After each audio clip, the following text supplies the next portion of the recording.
What's going on, Miss Lady? You know we got to introduce ourselves today. It's going to be a special episode of what? Champagne Confessions. You ready, Kai? And she is still on mute. Am I on mute? Well, yes. Look, I'm ready. Let's get this show on the road. Let's do it. You are now tuned in to the Ladies of Champagne Confessions. While you're sitting here waiting on the show to begin, hit that subscribe button and tell everybody about us. Because tonight and each and every Thursday night at 9 p.m. Eastern, yes, we changed the time, so there's no excuse why you're not ready in your seat with your glass in your hand, ready to have some little chatter. We're excited about it, you guys, motivating you to be the best version of you, one show at a time.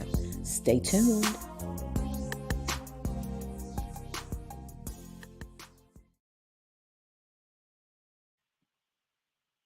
That's right. How you doing, everybody? I see you already in chat. I'm excited about this. And go ahead and put our banners up so you know who we are. Hey, Miss Lady. Hey. Hey. Look at our peeps in the building. Yes, I see everybody's so ready. What's up, y'all? If y'all don't know, we are Champagne Confessions. This is where you confess all your love and sadness, your happiness, whatever you want to confess. Mm-hmm. Even your sins. We are for it. So, without further ado, just want to give a shout out to our audience like we always do. Just saying who's first. You know what? ATL Leo was number 1 today. That's going to be a rough one. Okay. All right. A good episode. Then Big Ant, number 2 in the building. Then we got Jamie giving us the flowers once again. We appreciate that. Thank you. Hunger, you on time today. Okay. On time. I'll catching on now that we're at 9 o'clock, so you won't be missing nothing. I do appreciate you guys, but we're going to start it off with a little bit of motivation like we always do. And then after that, you already know we have the hot topic. So get your glasses, whatever you drink, whatever you do. Get prepared, get ready. We're going to go ahead and start with our little motivation here. Let's go ahead and put that up there. Now,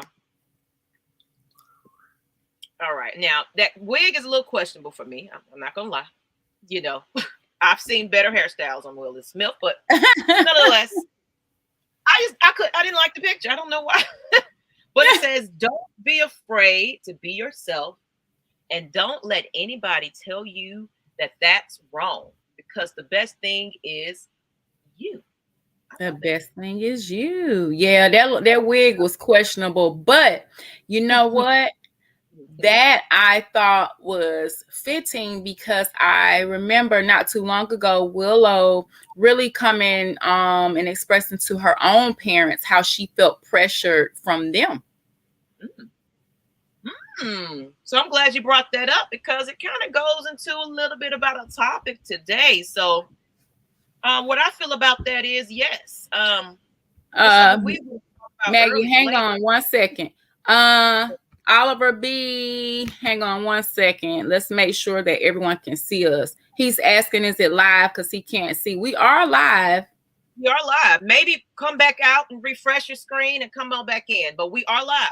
All right, but live. Let us know. Let us know, everybody, if everybody else can see us, please, in the chat.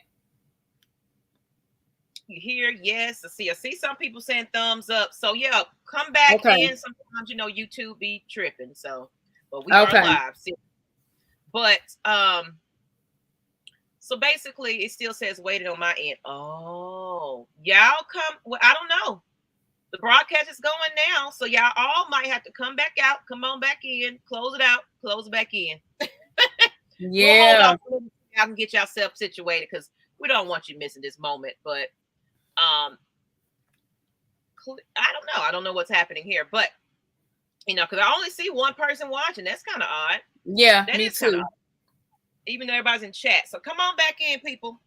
So, I'm going to put some in the chat real quick. Just say, okay. It's waiting.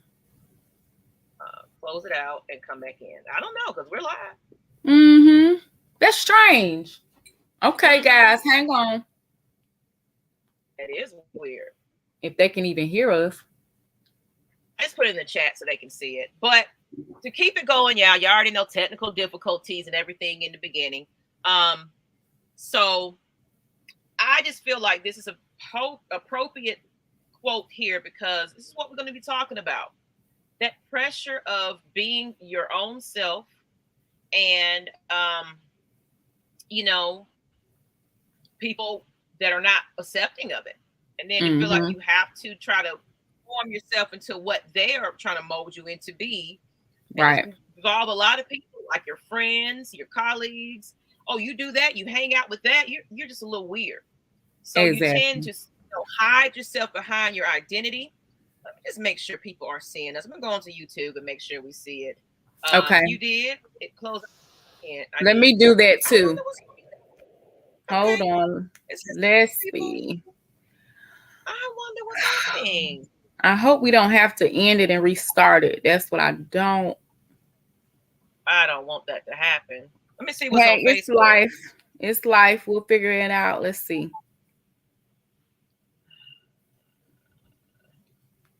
I mean, we're live on. It's saying waiting. I mean, we're live on Facebook. I think it's something going for YouTube. So I'm gonna tell them to head on over to Facebook for now, because I don't know, because I'm seeing it on YouTube, on Facebook. Okay, let me go on Facebook. Yeah, I don't know what's going on. Oh yeah, we're live. Yeah. So I'm sorry, everybody, for the technical difficulties. I don't know what's going on with YouTube. YouTube is doing its own little thing there. So I really don't know what's happening. Let me close it out and go back in. But it really is saying upcoming. I don't know. So anyway, so we have to kind of keep it going. Maybe we should start over. What you think? Yeah. You can see J-Rock on YouTube. Oh, Jay can see? You can see? Okay. Let me go back. I'm on YouTube now. I'm seeing something. Okay, I can see. You can see. Here we go. Yeah, I'm on YouTube now. So there it goes. I see it. It's showing live. Tell them to just come back in. Yep. Okay. We're just going to rewind. We're going to just squash this little front part. Everybody, technical difficulty, be sorry. I don't know what was going on with YouTube, but we are here. Oh, now, Jamie crazy. Some happy faces. Do you see us now? We're going to start this thing back over. Okay. All right. We're going to say the quote again, because y'all missed everything we just freaking said. Right. Go ahead, Maggie. When you got your production, we were together this time. Y'all late. Right. It's on y'all. We was good. CNC was good. All right, this time. So, all right. Now, if you guys are new to the channel, if you watch, okay, that's where the views are coming in. And now I see them. All right. Gotcha. We always start off with a little bit of motivation, motivational boost. This is Champagne Confessions for those that are late. Didn't hear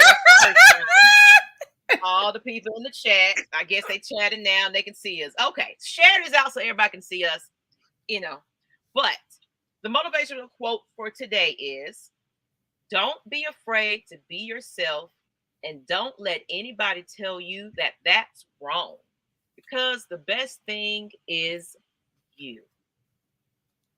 Let y'all ponder on that a little bit. And Miss Kai, can you just repeat? What do you feel about that quote? Don't be afraid to be yourself, and don't let anybody tell you that that's wrong, because the best thing is you. Maggie, what I take from that is something that I always preach about. And that is, first of all, accepting you for who you are. You know what I mean? You got to be confident and accepting of you. Worry about you, right? And again, just being your authentic self. People love that. You know what I mean? You will be so surprised. People love the, knowing and seeing and talking to the authentic you. Absolutely. I agree. And I agree with that comment as well. It's just, a lot of people are looking to fit in with other people. And only because, other people look at what you might be interested in, the way you like to dress yourself, your character, everything that you do behind the scenes, you keeping your secret because you feel like people are going to laugh at it, criticize it, because you enjoy things that's a little different than what your friends are enjoying. A lot of times those people tend to hide those things, or they'll try to share, and it's like, you listen to that? You do that? Right. Girl, and Right. they instead try to hide behind that and act like something they're not. And that's because your path is your path. Your path is your path, Maggie. Mm-hmm. Absolutely. And people have to understand that you shouldn't live your life to please others. Because at the end of the day, you're going to learn that these same people that you're trying to make a big deal about, it's not going to be there when you're down and out, when you need them the most. A lot of times you have a number of friends when you start off in high school, you end up going down to one.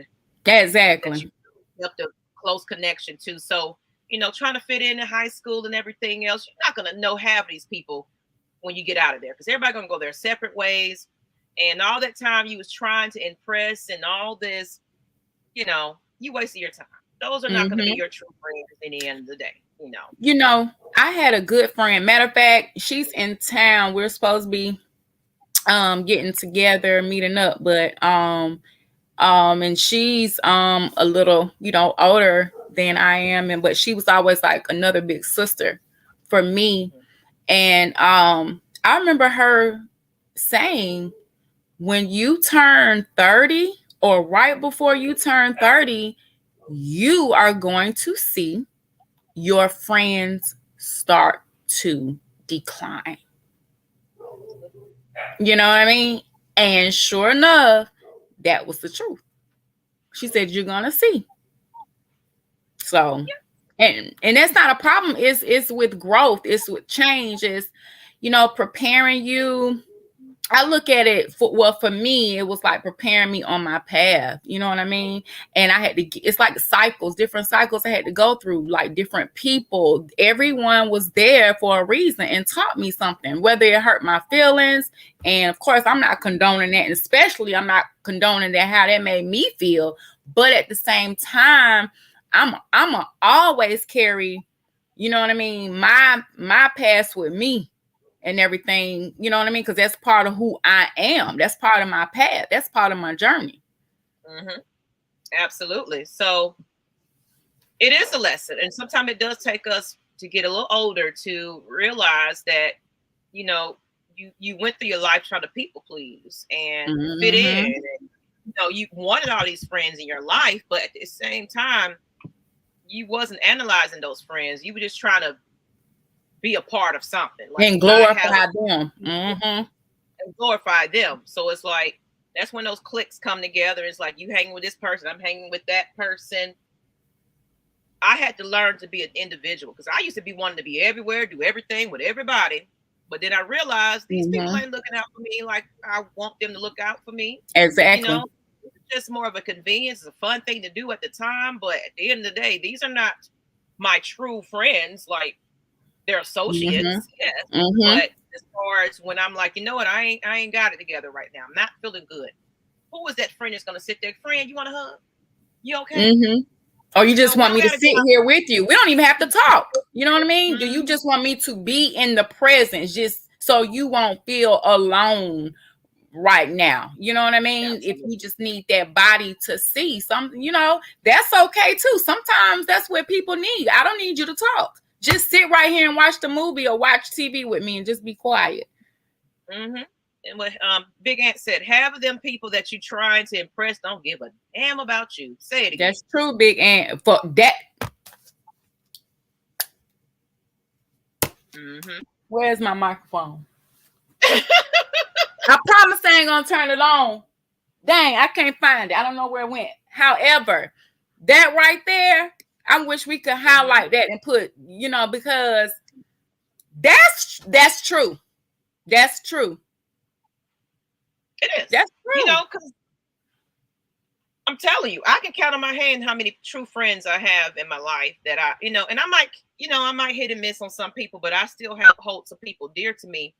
And the funny thing is, we may not communicate every day, but it's that one phone call. We sit there for hours and have us a good conversation because we are allowing each other time to miss each other, one thing, and we got busy lives. So it's not like I have to hear from you every single day to know that you're okay. I'll check on you, you check on me here. And most people already know me by now. They're like, I'm not going to hear from you, Maggie. I know it. You ain't even going to lie and say you're going to call me. I'm like, yeah, I won't call. Right. But I'm freaking. That's the understanding you need, though. I'm up there with you. I don't have time to sit on no phone or whatever. But if you call me, something's going down, automatically nothing I'm doing is important anymore. You know what I mean? Yeah. Getting that game, I need to go to this, I got to rip and run, do this and run this errand or whatever. It doesn't even matter. You know what I mean? It doesn't matter. At the end of the day, you should, if I know I can pick up, like you said, if I haven't talked to you in months, sometimes it's really years you haven't seen that person, whatever. But when you know something is going down and you need some, and you can pick up, and it's no question. Yeah, absolutely.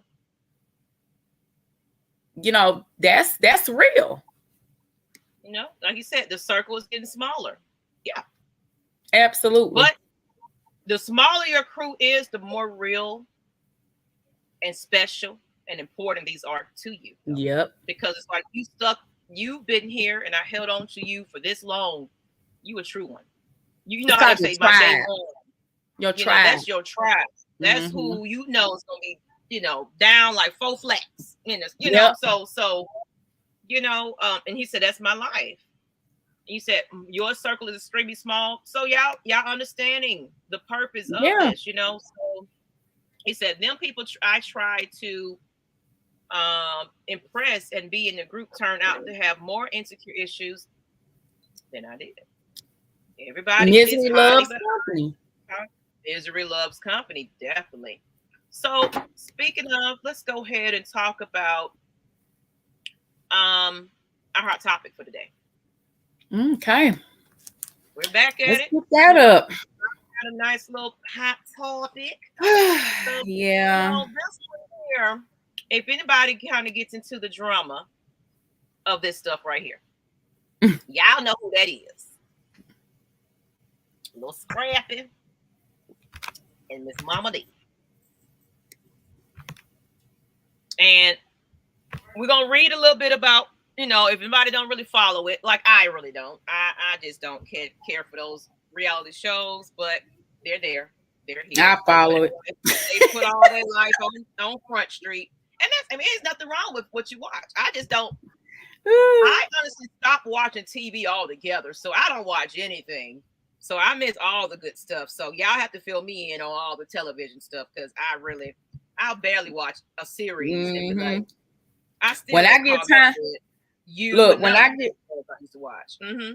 When I get time to sit down, I'll catch up on it. I'm like, ooh, oh my God. Yeah, I catch up on it. Yeah. So we have a little bit about what's going on with this situation. Y'all just kind of listen in. Me and Kai, we're gonna kind of go through it a little quick as we can. So Love and Hip Hop star, you already know, Little Scrappy, and recently confronted his mother, Mama D, about the trauma he endured as a child. Watching her generate income as a pimp. A pimp. A pimp. The rapper's revelation comes years after the feud between Mama D and his wife, Bambi. The pair's public beef stemmed from Mama D's sharing Little Scrappy and Bambi's relationship issues online. And, the 15-year-old maintaining a friendship with her son's ex, which is a little trifling. Shay Johnson. Mama D's friendship with Johnson led to Little Scrappy cutting ties with her temporarily. And Little Scrappy confronts Mama D about her past life as a pimp. So what you want to finish that up a little bit? You see where I'm at? You want me to keep going? Where you at, lady?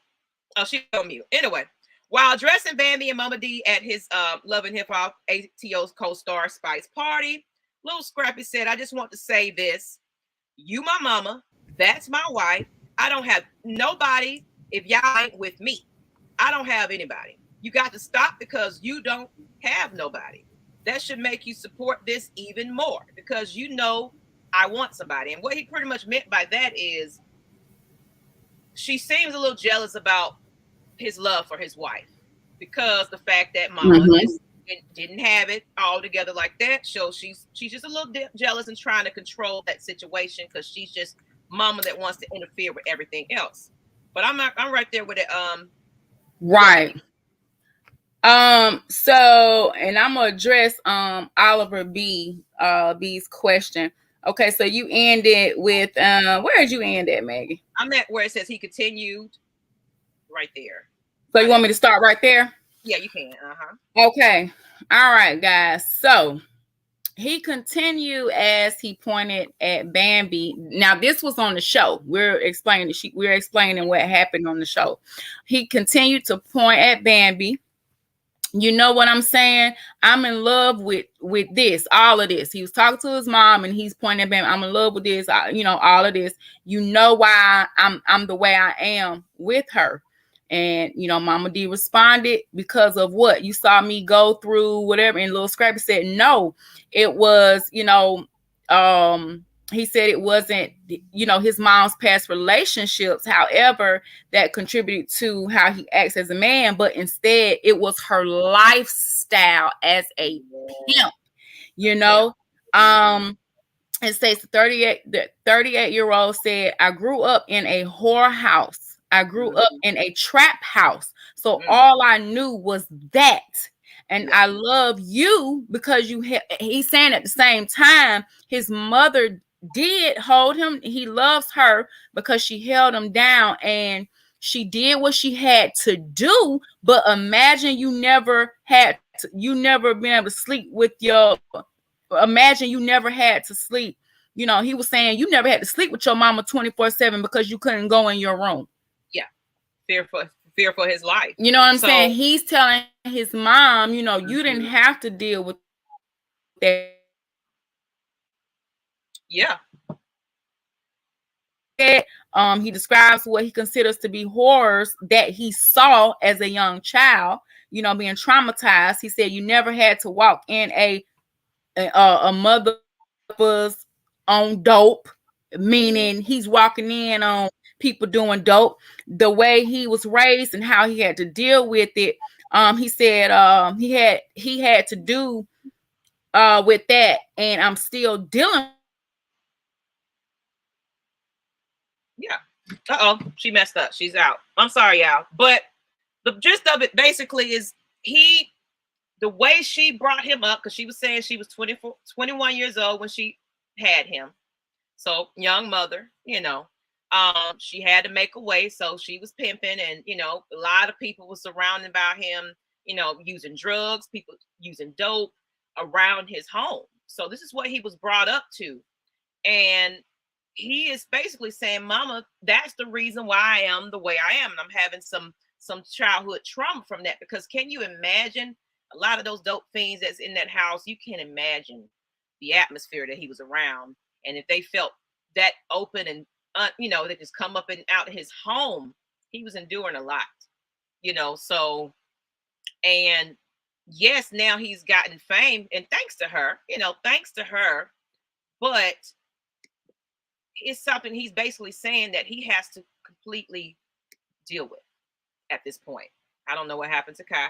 She was messing up, but so I want to just hear from y'all. What y'all think about that story? It's okay. I'm sick of this. Okay, it's your internet. Oh my God, yes. But anyway, go ahead. Whatever. So I would just kind of summarizing it up, basically, Okay, yeah. you know, he was brought up in a rough life. Now he thanks his mother for all that she's done to get him there, but of course, off the cuffs of what she was doing to pay for how she got him there, how he Right. couldn't sleep comfortably at night. He had to sleep on the mama because he didn't feel safe. You know, so he had to deal with that. And can you imagine just living like that day to day? You know, he said he's a victim of her lifestyle. He doesn't quite understand the concept of right or wrong.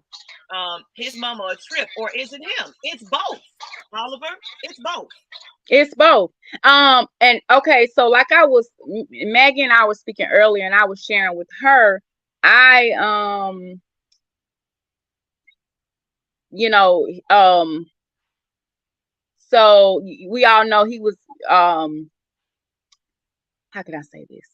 So somebody close, I was talking to someone close to the sort, you know, close to Scrappy and everything. And this is before I started to really understand Mama D, even really kind of see how she was, how she, you know, what, you know, just see that. And they were stating, you know, sharing some personal things of how she was, and kind of confirming what we're all seeing now. They were confirming years ago when we were having this conversation, you know, just sitting down. And I was just like, you know, oh my God.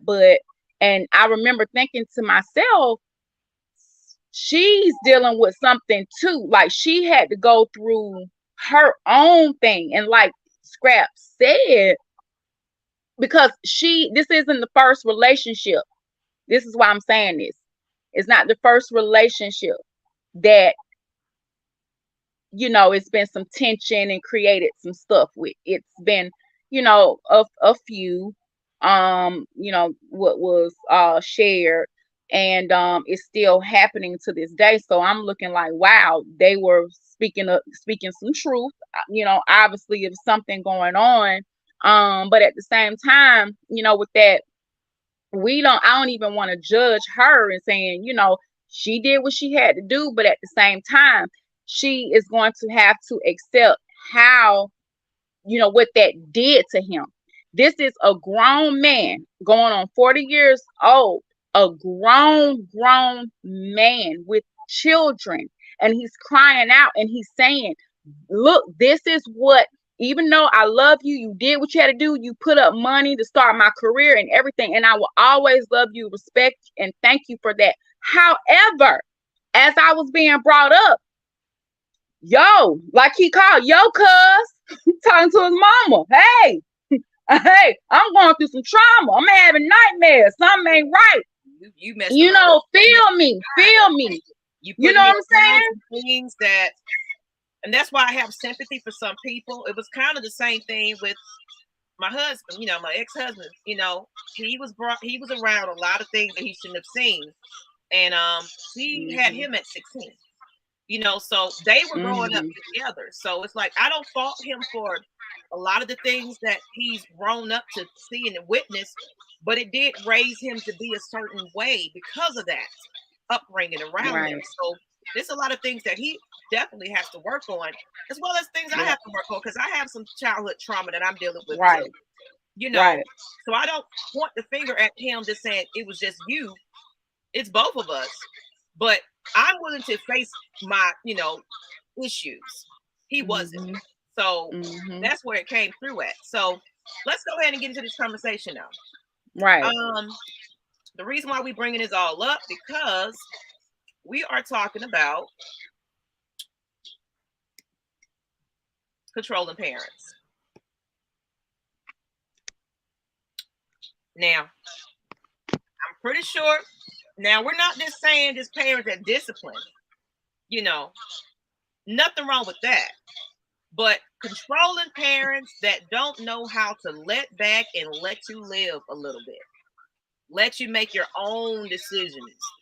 That's what I mean about controlling parents. We're gonna give you a little definition of it. I don't know. So, what is a controlling parent? And everybody put something in the chat. Let me know how you feel what a controlling parent is. But to me, a controlling parent, like it is, it's just somebody that just, of course, they had a rough life. Things didn't go the way they wanted to go. They wasn't taught right. But they always said, when I have my child, I want them to do better than me. I want things to be a little different for them. And they live through their children. And they put them in things without their consent and say, this is what you're going to do. This is how you're going to do it. And that's how it's going to be. And it starts to become a little bit forced, if you will. Mm-hmm. So, what's your definition of a controlling parent? Pretty much like what you said, Maggie. You know, a lot of parents try to live through their children. A lot of parents don't allow their children to, just go out into the world, and live life and find out who they truly are for themselves. I hear a lot of people or saying, well, I did this, or I went to school for to be a doctor or a dentist or whatever because my mom or dad was, and they did it, to just to get that praise from them, to make them proud, you know what I mean? And scared and not confident enough to go out and again be who they truly are, meaning that's whatever path you're taking, work, job, social, whatever, but with that, we like I tell any parent, you just do the best that you can do. Have that faith, trust, and believe, that what you instill, because it starts at home, what you have instilled in them, they're going to apply that in their life. But you have to let them get out there and fall on their own. The only thing we can do at that is just show up when they need us, period. And help and continue to guide, because at that point, we're not raising them, we're giving advice and we're being there for support. Absolutely. And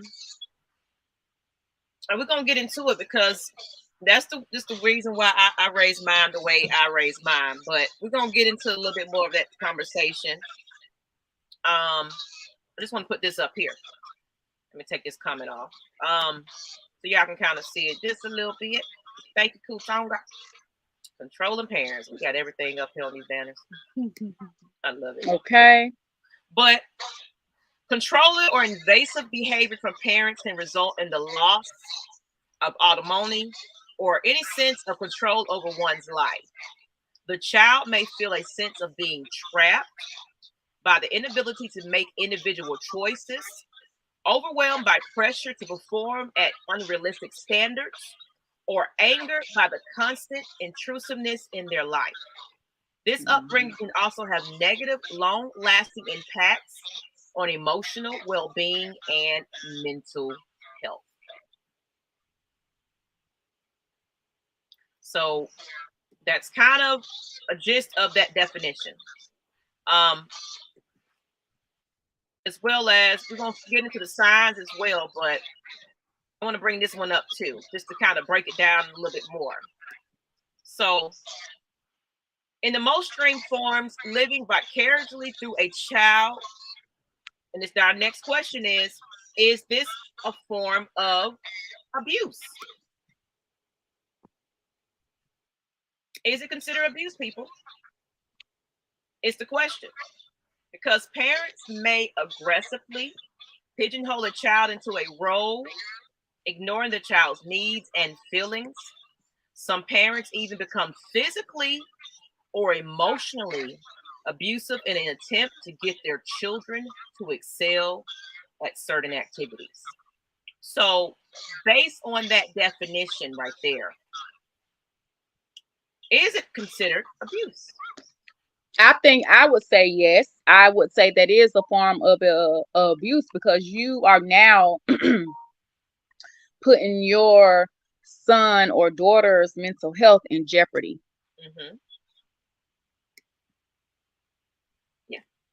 because they feel like they don't have any type of voice for themselves.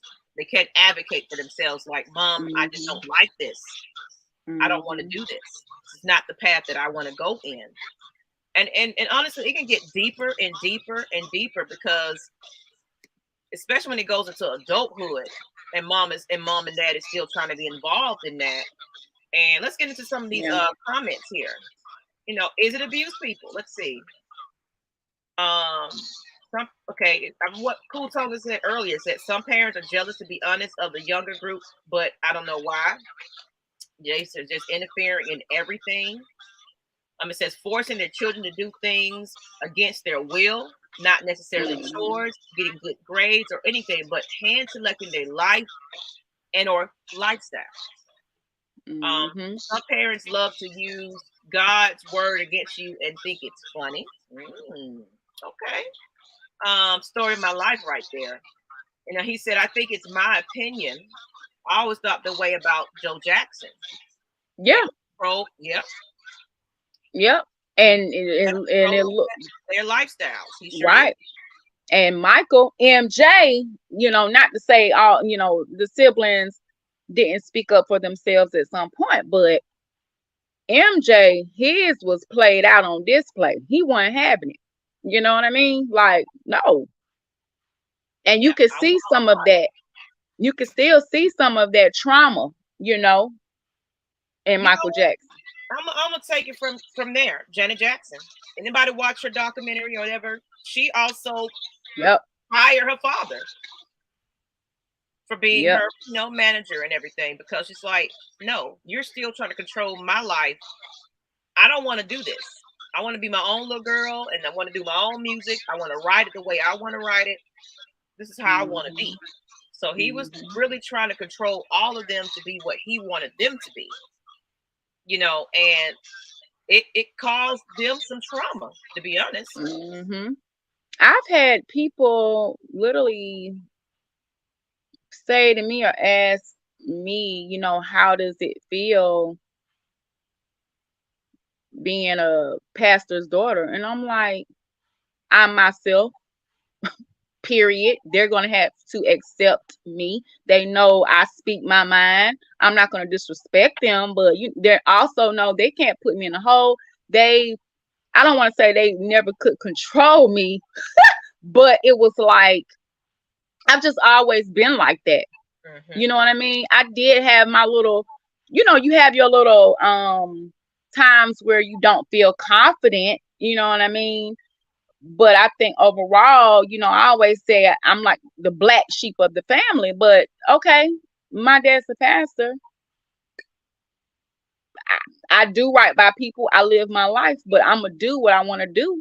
I don't care, what my mom or dad is thinking or saying. I'm not hurting them. I'm not affecting them. I'm not living, I'm doing well. You know what I mean? Like, what you going to say? Like, what does that, like, what kind of question? I get it, but I don't get it, Exactly. It's like the perfect example. My kid's father was growing up in a Jehovah's Witness household. The oldest group. And well, he ended up not wanting to live in that lifestyle anymore.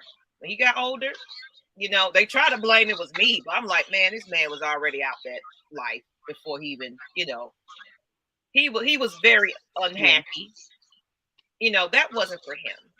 No offense to anybody in their own religion, but parents, we can't force these on our children either. You can't force your lifestyle. You can't force your religion. Your child has their own individuality of what they want to believe in. Just like Kai said, yeah, my father's a preacher, but what does that mean? I am me. I'm my own. He the preacher. I'm not. Exactly. I don't know if y'all may agree with this, but that's how I feel about them witches over there. The Kardashians. Yeah. And I want to get into this because me and Kai kind of mentioned this earlier. These kids are brought into the spotlight And a lot of time it's the family, it's the parents that's forcing to be into that. Look at Amanda Bynes, I think her name is. She's going through a lot of mental health issues right now. Actually, just put herself back in rehab. Britney Spears. Yeah. Forced. Couldn't even see her kids. Did you see that? Mm-hmm. And the kids are being turned against her because she's crazy. Look at Blue Ivy.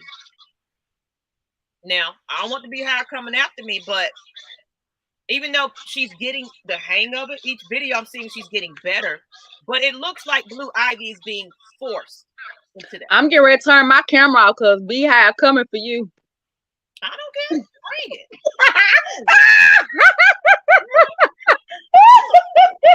If you would check, you Beehive, come with it. I got it. I up right now. I don't care.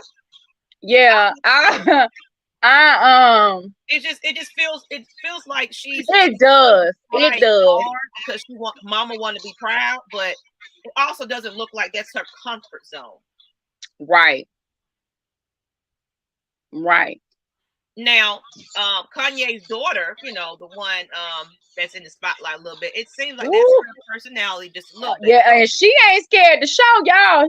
She don't care. Personality, but that makes sense. But Blue Ivy just coming out of nowhere and dancing on stage, and she's just looking like,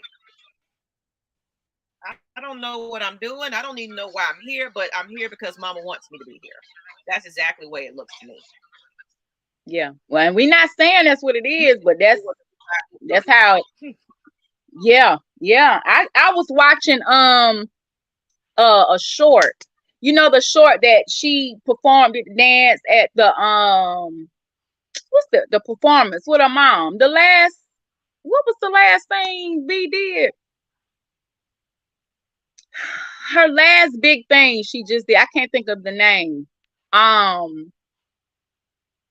Well, anyway, it's a short I was watching on YouTube, and I just kind of got that feeling that you were describing, like it's being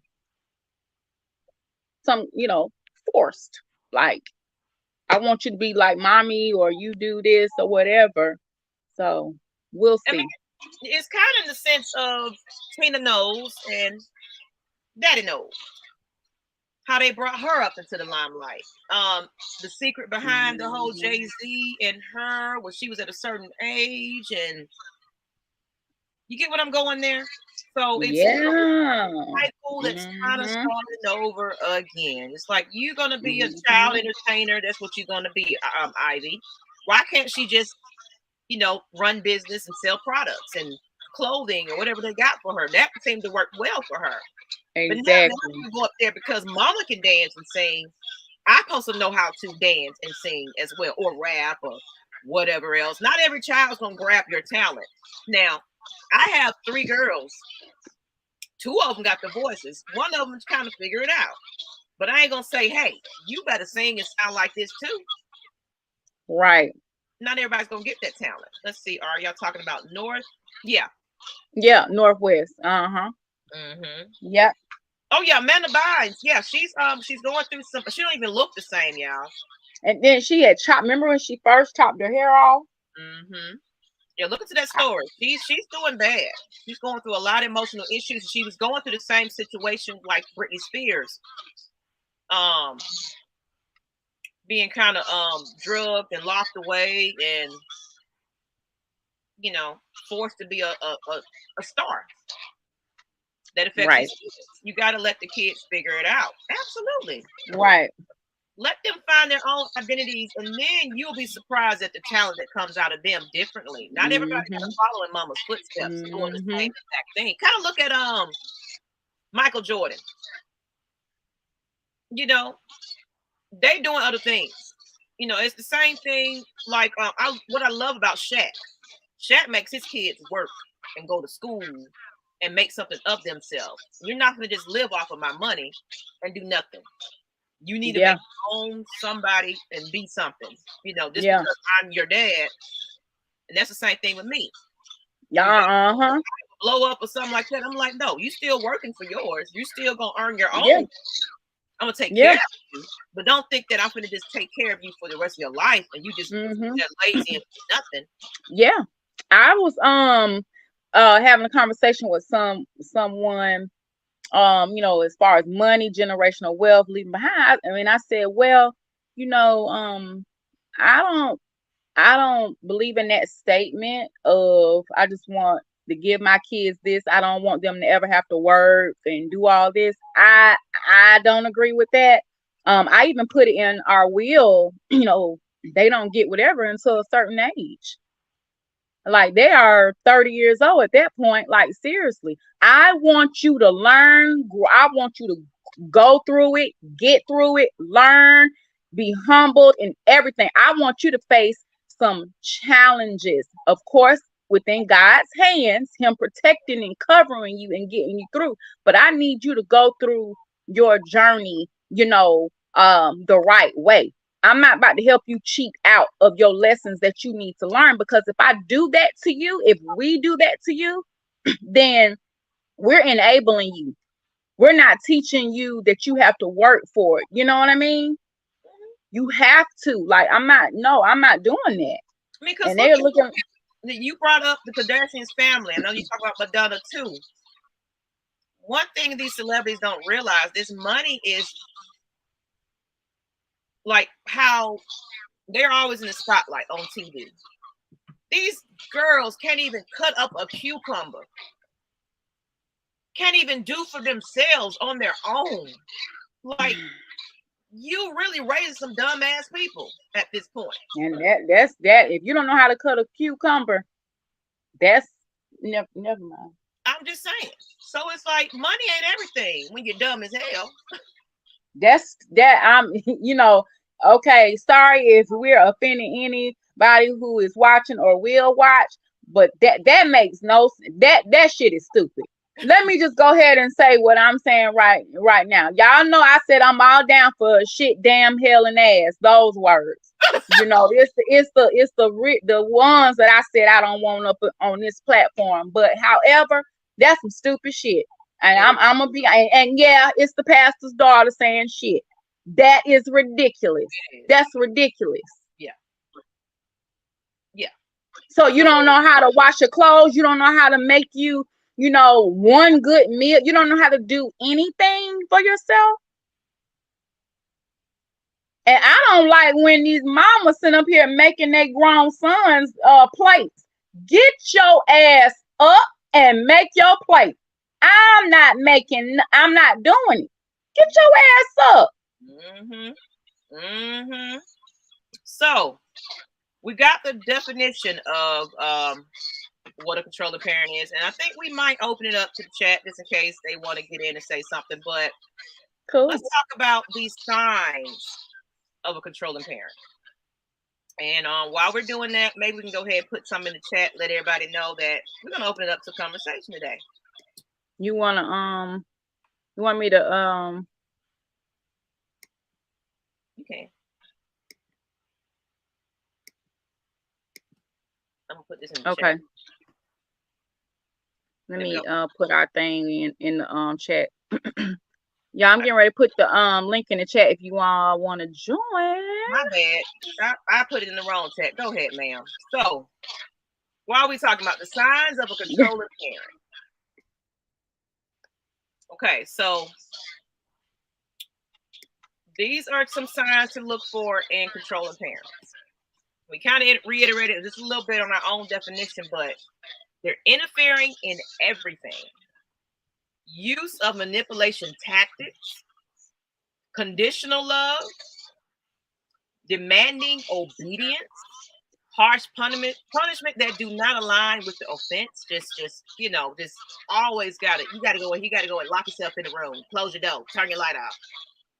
Lack of empathy and respect, lack of appreciation for individuality, lack of privacy, criticizing or having unsolicited opinions about independent choices, unattainable for perfectionist standards. Now that last one right there, that hits home. Oh yeah. It's kind of what my children deal with from a different side of the family. I ain't gonna point names and say which side, okay? So we won't be getting beat up about life stories, but they're going through something right now where they're amongst other people that brag. They boys, they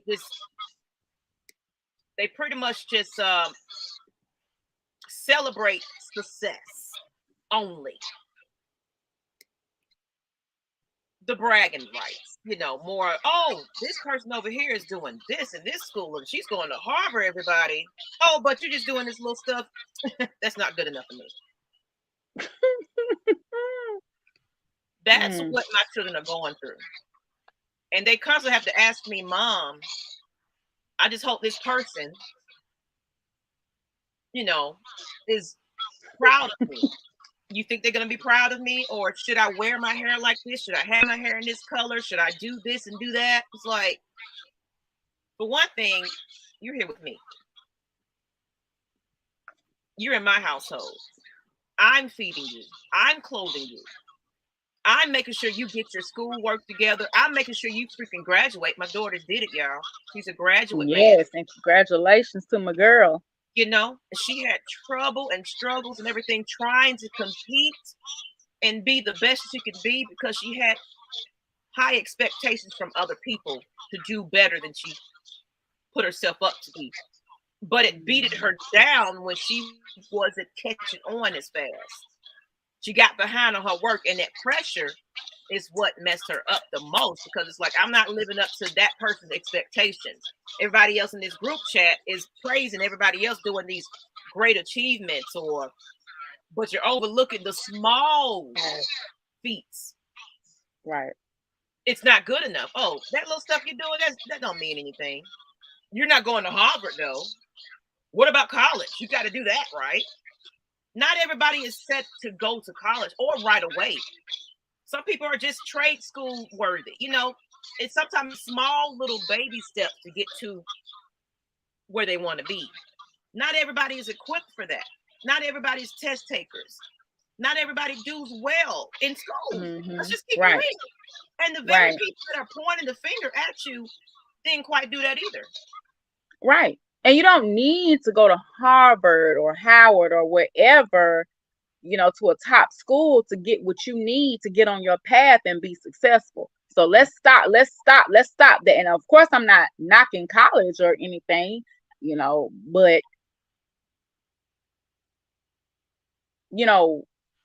why do that? Why do that? Why belittle somebody like that? Why put others down because you may have gone or I may have gone, but this person did not? You know what I mean? You have a college degree, but this person does not.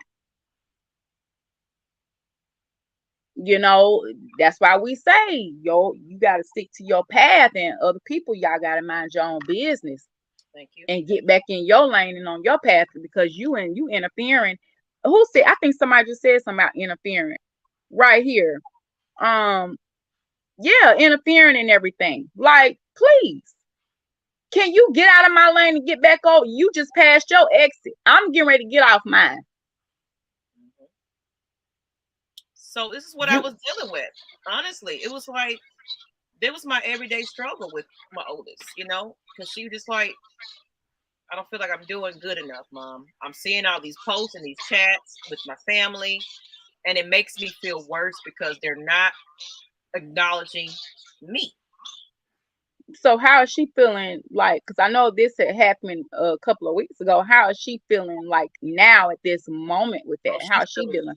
She's feeling great though. She's like, Mama, I did it. I'm graduating.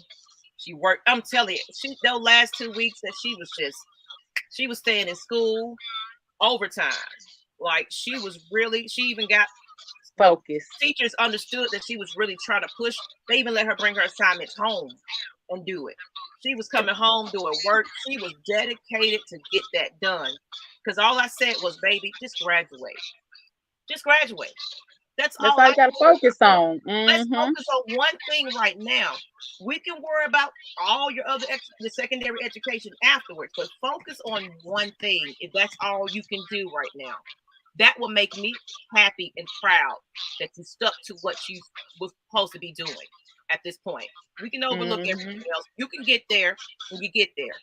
And we have a Mm-hmm. guest in the house. Jamie, if you want to, intervene on this conversation, I hope you got some good internet. What's up, Jamie? You didn't have to give me a low blow like that, Miss Maggie.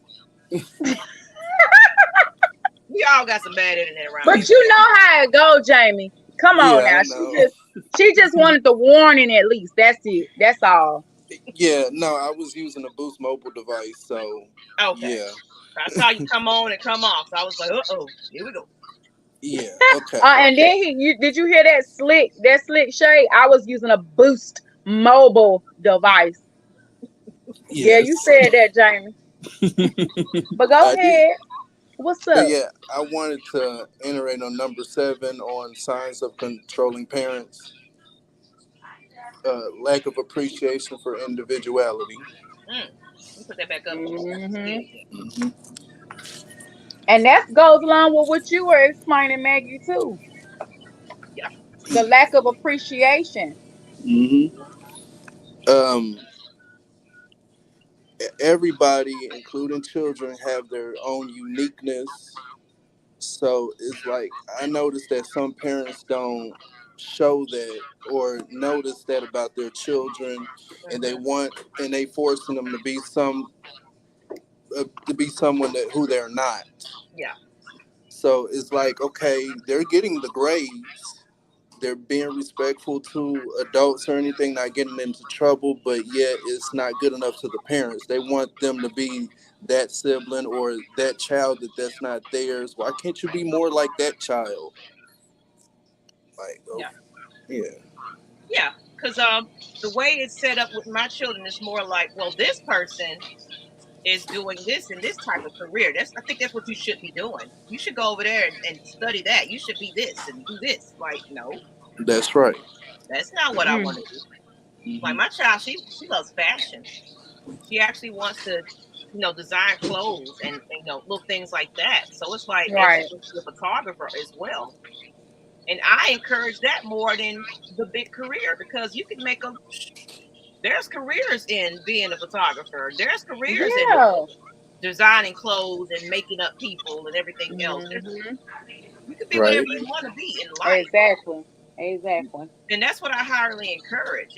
So it gets crazy though. So those are kind of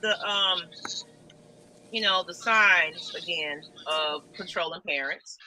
Now next we're gonna get into a little bit of, and Kyle, I don't know, I think I don't see you saw my post, but Huh? it's been a little echo when you got on your phone. Echo. It's like a little feedback when we talk. It's okay. So Mm, we're also gonna talk about the effects. So now we hear about the signs of the controlling parents. Is it considered abuse? Now, what happens to a child that has to deal with this? We're gonna get into that a bit, but here are some long-term consequences of having controlling parents. Their mental health struggles, depression, anxiety, and adjustment issues, engaging in risky behaviors, increased substance use, unhealthy relationships. The big one right here: low self esteem and self efficacy, low tolerance for stressful situations, and poor boundaries.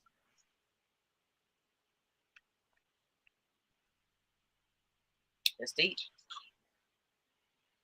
Yeah, that's real deep. When you're trying to raise your child and you're forcing them to be something, but are you really paying attention to how they feel? see, that's You know, that's a lot. Number three is very common. Oh yeah, Very Yeah. common. absolutely. Yeah. Drinking, drugs. Um, Yeah. it's just looking at that, reading that, hearing that is just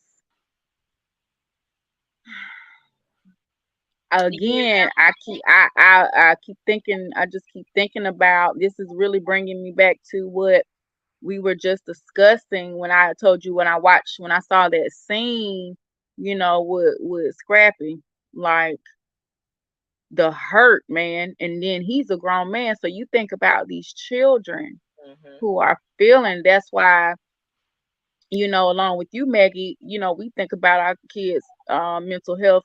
We have had little disagreements, little bitty arguments about our kids' mental health. Because I might see, it's like a lot of times, my husband and I, it's so crazy. We will get into these little, normal little arguments, but we're saying the same thing. It might just be a different way. But I'm saying that because to say that that's how much we value and know, as far as their mental health, it's really important to us. Our Hmm. kids do a lot. They do a lot and they maintain a lot. Principals list and full-time athletes, full-time student, and then you maintain your academic excellence. And then you're invited to these things for academic, these private, not society, but like the National Junior Society meetings, stuff like that. And I'm like, and I remember, and I said to them, to be so young, 10 and 12, and you all manage this, and you still you go out. You might act a fool at home sometimes, but you go out and you do what you have to do. And that they need to hear that too, because they need to know that we are watching them and we are loving them. We care. And some, when they have to do stuff around the house, I'll say, you still got to do your chores and everything, and they be slacking on that. You know how kids are. But again, I say, okay, this is what we're gonna do. Like stuff that I need to throw away, that I need you to go through. I say, okay, do this. I need you to take one bag or one box a day, because I know let's try to create balance. You know what I mean? That's another form of just making sure I'm not overwhelming these kids, because you're still going to do what you need to do in your, as far as your room, your chores, or whatever. But let me help you to create a schedule, create a balance. So when you become older, you're learning how to juggle your personal and work life. You know what I mean? You have an idea how to do that. It's teaching them. So you have to spend time on these kids. You have to talk to them, see what's going on in their lives. The 10-year-old, the youngest, I mean, he was giving me all the little tea in the rundown with everything, everybody, including himself. And I'm like, wow, I was shocked the first time, because I'm like, wow, I know we say come and talk to us about anything and everything, what you're going through. They're getting older, going through boys, girls, they're, hormones, puberty, things like that. And it's like, when they do, it's like, oh my God, they're taking my advice. Like, wow. But Hmm. you want that. You want that. And I love that. You know what I mean? So that's important. You have to talk to them. We have to talk to them. We have to. I remind my kids every time they do something, and it's not just you, Jamie. I think because she's on her cell phone, it's a lot of feedback. That's okay. Oh, sorry, y'all. But the computer is gonna mess me up. But I tell my children I'm proud of them every day. Like the Yep. way that my child pushed herself to graduate. She's like, Mama, I don't want to be held back and have to start over and have to complete this class the next semester. I want to graduate when I'm supposed to graduate. Oh, we're gonna do that Right. because you want Right. to, because you believe in yourself and you're gonna push towards it. You fought You dragged. You didn't want to get up. She's going through her own mental health stuff. But guess what? She fought right through it and did what she needed to Yep. do. And that right there, I'm proud of. And I kept telling her, Yep. I'm so proud of you. You're doing this. She was like, Mom, I only got 2 more courses I got to do. Good. Finish. You got this. There you go. Right. Exactly. Yes, you can. You can do this. I believe in you. And she did it. You know, Yep. parents, we got to start encouraging our children more, even when they're not doing their best. It's okay. You got It this is. next time. Don't beat yourself over it. Just do better the next time around. And if you need help, like sometimes I might, Maggie, I'm going through this, you know, she's acting like this, he's acting like that. Like, I'm really unsure, like where this is coming from. You know what I mean? Like, what you think? Give me advice. Like, that's part of parenting, guys. Asking for help, just period, for yourself. To help when you're going through things with kids. That's the problem. We're afraid to ask for help because we don't want to be judged, or we want people to think that we have it all figured out. And it's just all green over here. The grass is green, no spots, no nothing. You know what I mean? But that's not reality. That's never going to be anyone's reality. That's false. It's okay. We here for the kids. It takes a village. PSA announcement, y'all. It takes a village. Our kids is our future. Absolutely. So let's go ahead to the next one. Just a little bit more about the effects that happens to children. Right here. So just a little bit more. Did we say that already? I put that one up or the other one. Yeah, we went through that one. We did that one. It should be the next one. The next one below it. I'm trying to get it to highlight. You don't see it? I still see some long-term consequences. Okay, I don't know why it's not. It's supposed to be the long-term consequences too. Which one did you want? That last for the ways to cope. Ways to cope? Okay. We can go ahead and just do that. Some ways to cope. Okay, we'll just flip over it. Okay. I don't know why. You see it? I can see it. But these are ways that you can kind of cope with the situation, from controlling parents in adulthood. So basically, acknowledge and accept the problem. You got to establish boundaries, and that's a big one. This is more of standing up a little bit to your people and be like, you know what, Mom, it's a little too much going on right now. You are too involved in my life. You're messing up my marriage. You're messing up my social life because you're always dictating everything that I got to do. Step back. Let me be. Build a support system.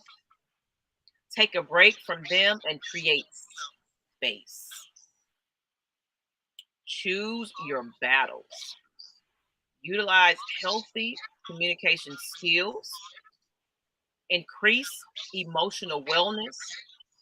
Limit disclosures. And know your limits and have an exit strategy.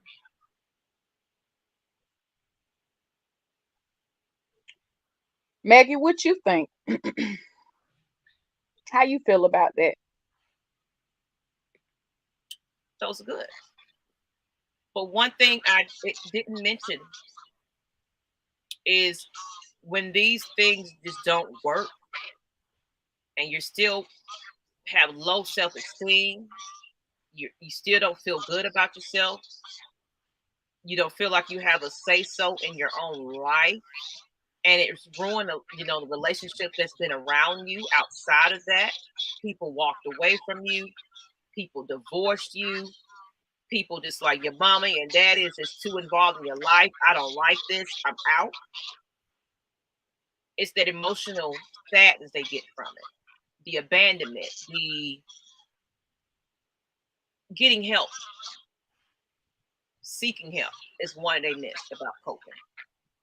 Dealing with those that controlling behavior and how it affected them. Therapy.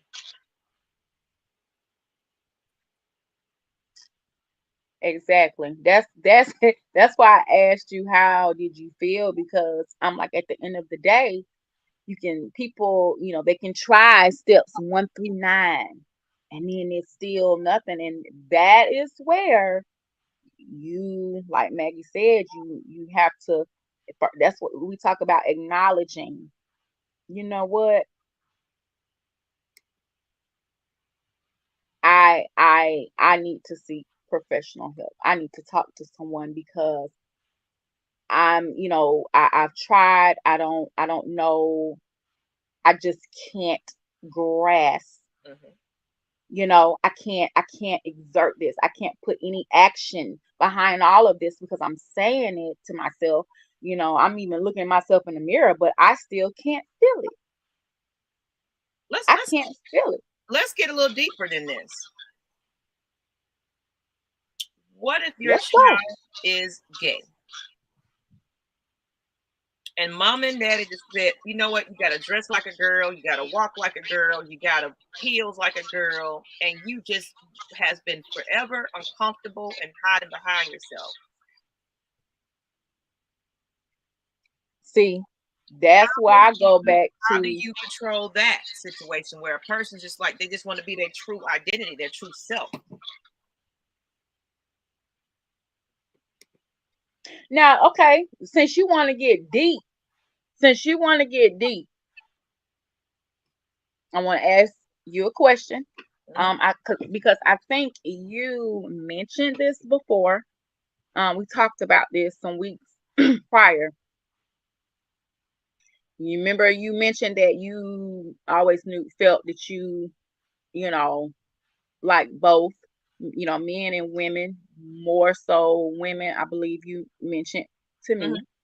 Um, and you said you always knew, but you felt like you couldn't live and be your true self. Okay. Mm-hmm. When you were younger, adolescent, like, and again, you probably mentioned it, but I'm asking again, how were you feeling during that time when you felt like, again, I'm this young person and I'm trying to learn myself.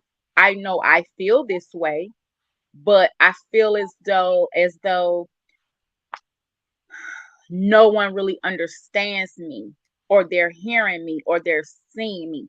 How are you feeling? Like, what's going on in your head? Well, I had a lot of that. I want to say my middle school years and high school, because middle school and high school you start to kind of understand yourself a lot more than you were in elementary school. Um, I lived a life of verbal and physical abuse. Um, I think I told everybody. I learned like when I was 19 years old that the person I thought to be my biological father wasn't, and he was heavy on alcohol then, my stepfather. Hmm. So I noticed that the difference between how he treated me and my twin sister compared to my siblings, that is his blood children, there was a difference. So, Hmm. and as well as my mother, she kind of just like, just hush your mouth and be quiet and act right, and he won't react. So I didn't feel like I had my mother's trust to talk to her about however I felt about anything, as well as stepdaddy. I couldn't talk to him. So I grew up learning to keep things to myself and hide things. And then, of course, what they express about people's sexualities and things like that, completely against it. Completely against it. Something wrong with that person. There's a mental disease, that type of stuff. You know how people think, people act. I even see it now when people, these posts and they're like, "Oh, it's a mental disorder. It's disease to feel the way that you feel." Mm. So being in that lifestyle wasn't acceptable. It's more accepting now. More people are open about it, but yeah, it was a big no in my family. Mm. I've Yeah. seen one of my cousins just, she was always out with it, and the way that she got treated, she still to this Mm. day, it's like I really never was able to grow up and be a child and learn how to be something because, she was just like, you shouldn't be this way. Something's wrong with you. So Wow. it gets deeper than that. So it's like I felt like I wouldn't be accepted. That's how I feel. That's that's hard. So how did you cope with that though? As you got older, you just put it away, I just put it away. I just which okay. That was just basically me getting married and all that kind of stuff and just suppressing those feelings that never went away. It never went away. And it wasn't like the people I was in a relationship didn't know who I am, but it was more like even with my husband, it was more like, you know, people aren't born that way. It's not the Yeah. biblical thing. It's not this. He was totally against it. And listening to how you're explaining how they treated you, how they responded to you. Again, and I'm not gonna lie, because I mentioned too how I treated people and the things I used to say, saying I hate gay people, they're disgusting, nasty, and my mom was just taken back. She was terrified. Like the way I was talking, it was like, you know, like I will harm you. Um, and she was afraid. I think, and I remember like, certain comments I would say, it would just take her back, and I wouldn't care. I wouldn't care. I think seeing her respond like that made me go at it even more. I was just being evil until I got faced with that situation. And, God set that up for me, honey. He set that table, didn't he? He set that table, had me acting like that, and I didn't know I was doing that in front of, and embarrassed the mess out of me and humbled me really, really quick. And it had me to see how hurt my friend was by me acting like this. My best friend couldn't even come and talk to me at that time. That's hurtful, Hmm. but It is because I could see it. I could see it in my family how they treated everybody. So it's like, you know what? Let me it's be quiet hurtful, about my life. and you suppressed it. But it was something that was eating up inside of me. It was like, this is not who I truly am. And I got to the point was like, well, you know what? I don't care anymore at this point. I don't did what I had to do. I had my babies. They doing great. My lifestyle is not interfering with their lifestyles. How I raise my children is how I raise my children, not based on my sexuality and all that kind of stuff. No, I'm a great fucking mother at the end of the day. Right, right. I But am.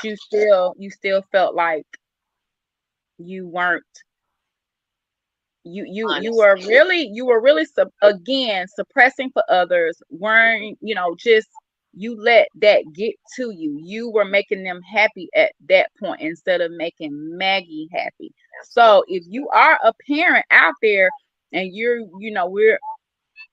you are having some challenges with accepting your child, if they are uh bisexual or whatever the case may be, trans, whatever, you know, I would recommend getting some help for yourself as well, some counseling, speaking to someone who Hmm. can identify with you or resonate with you, you know.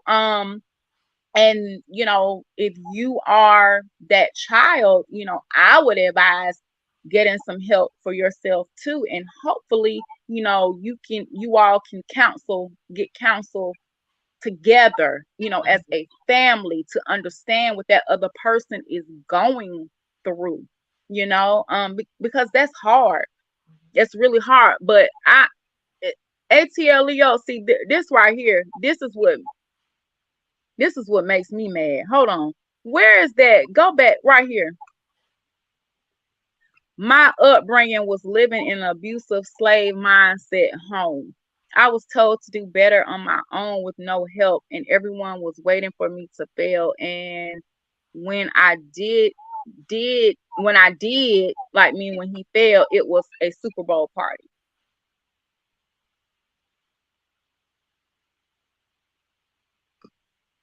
I mean,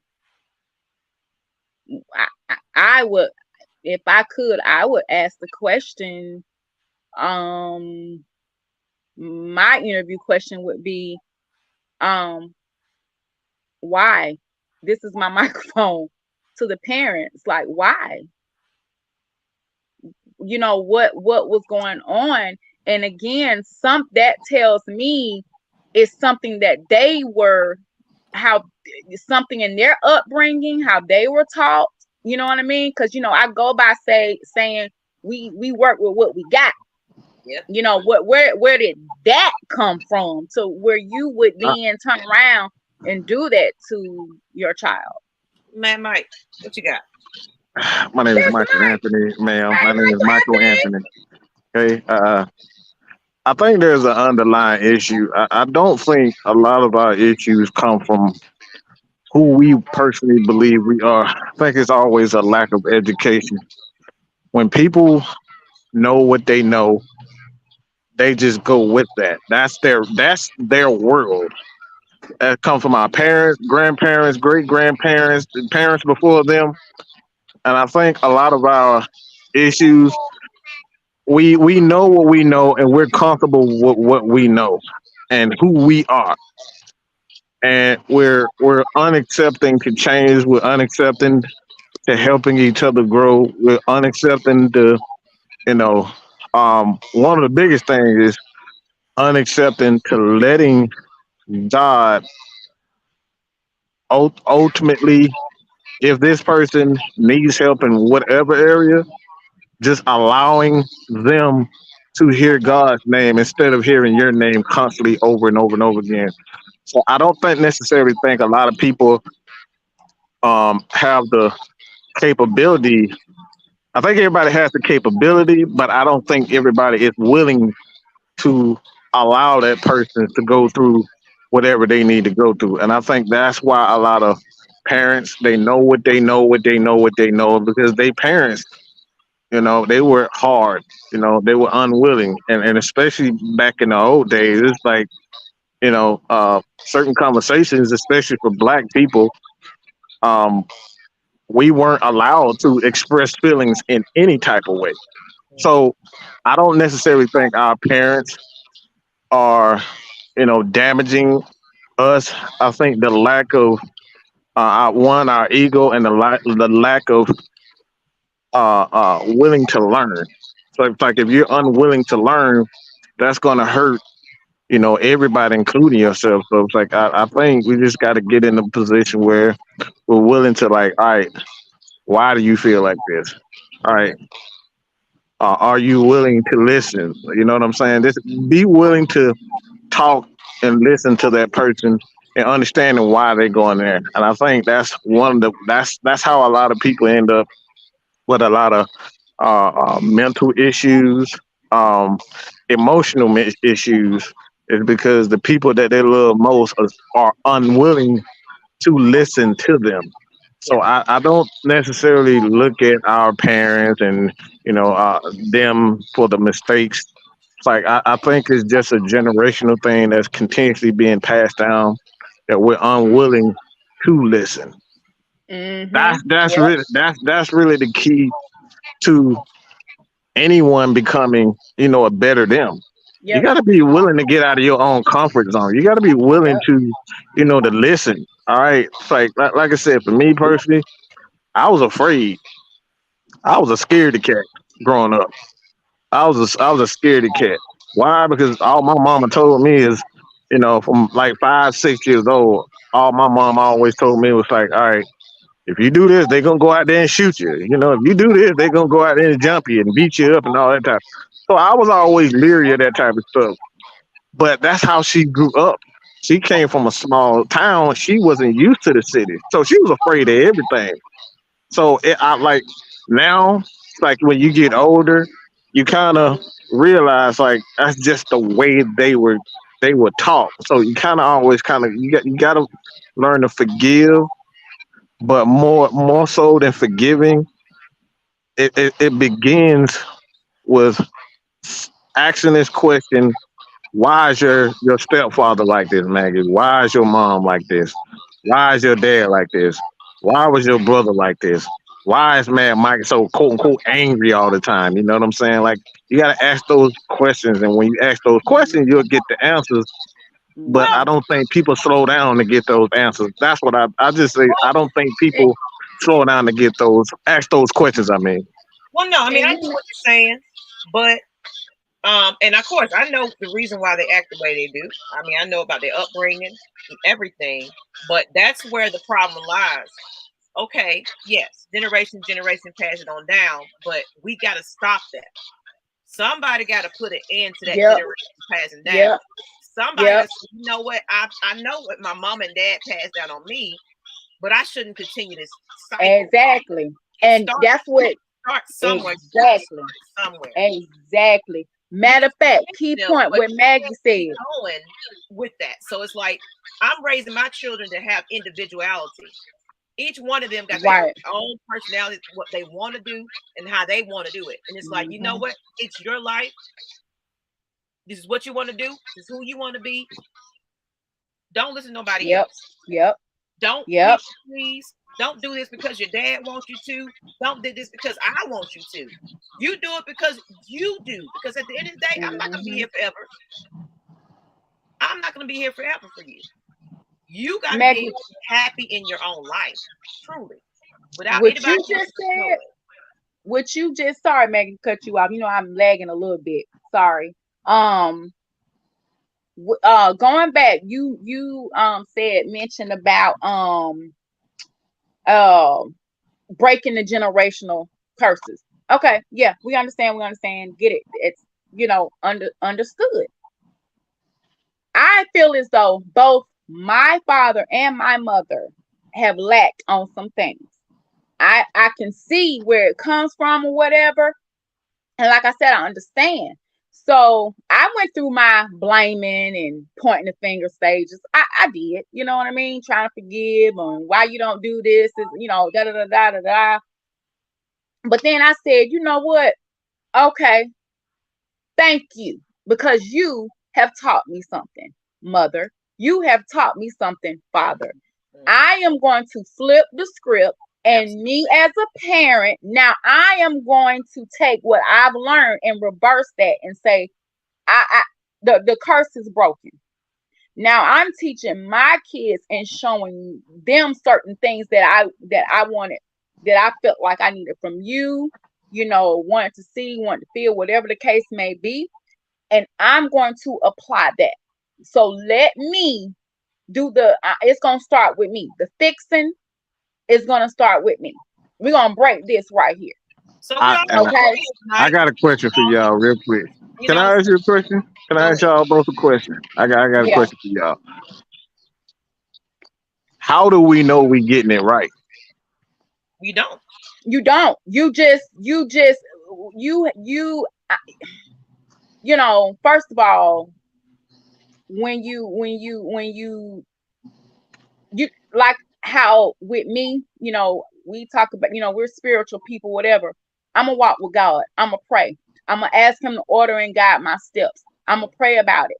And what I want from my parents, which I would feel is some reasonable things, it's again, um it's just comes down to support, really. You know what I mean? More support in certain areas.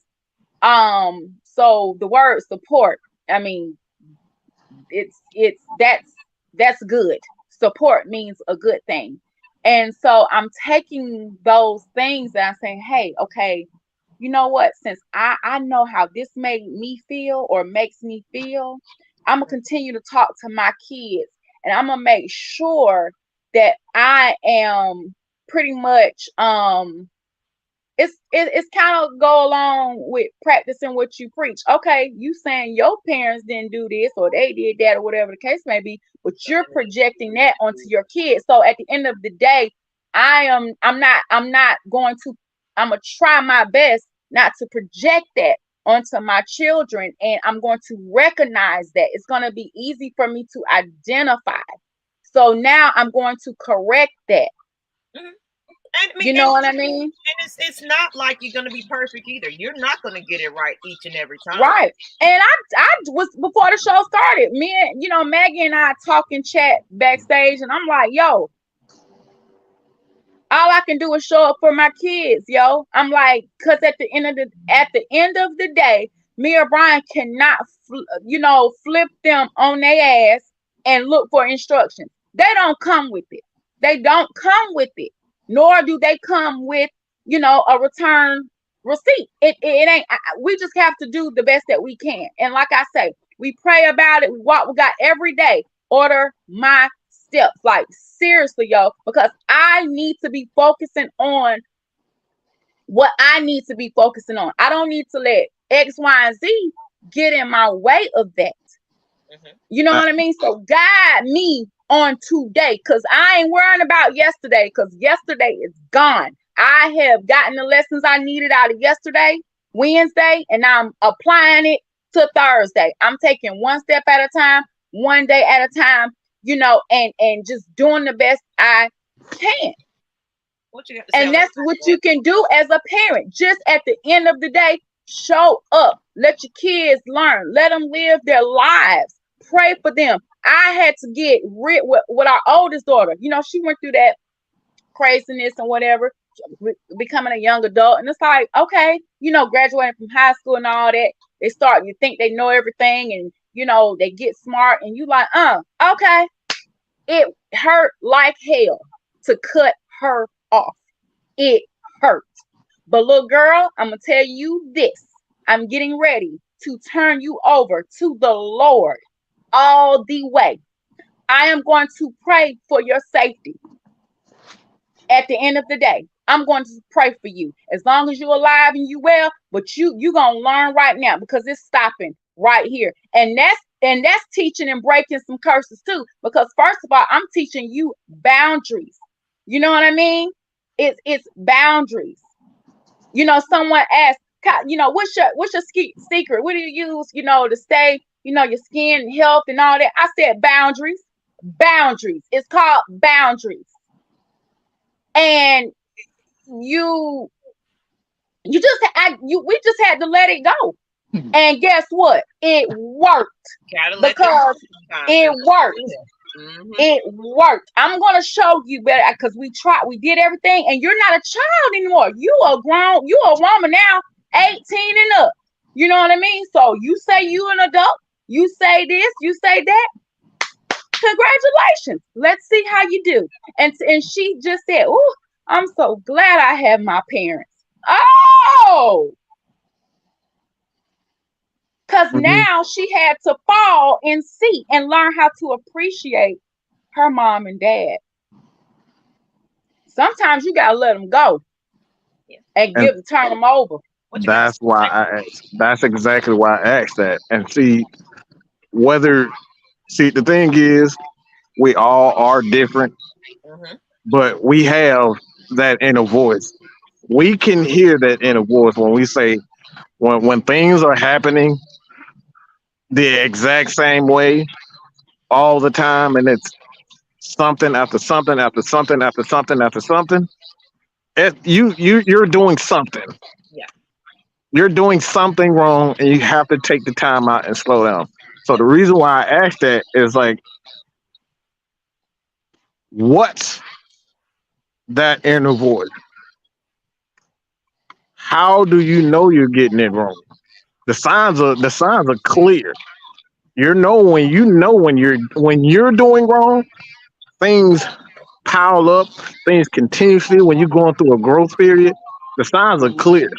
So that's why I ask, because Yeah. everybody has to. You know,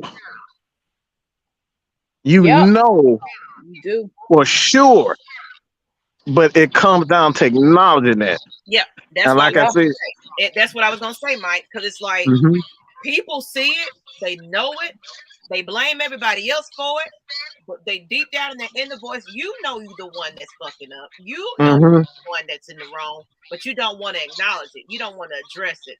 You rather point fingers at everybody else. It's everybody else's fault that I'm angry right about now. hmm Okay, yeah, You know what? all that's all good, but what are you doing on the inside Yeah. to release? Yeah. Take the anger out of your heart.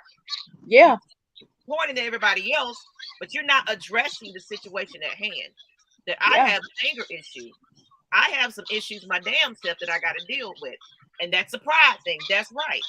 It's pride. hmm You don't want to say, you know what? I messed up too. I am messed up. I don't got it all together. I'm not all right. People don't want to admit to that. So guess what? What I Yeah. did in my own relationship, in my own situation, I said, I am not all the way together myself.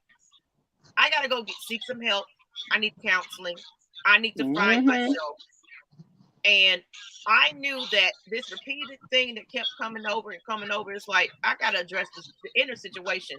I'm dealing with some childhood trauma that I haven't Yeah. got over.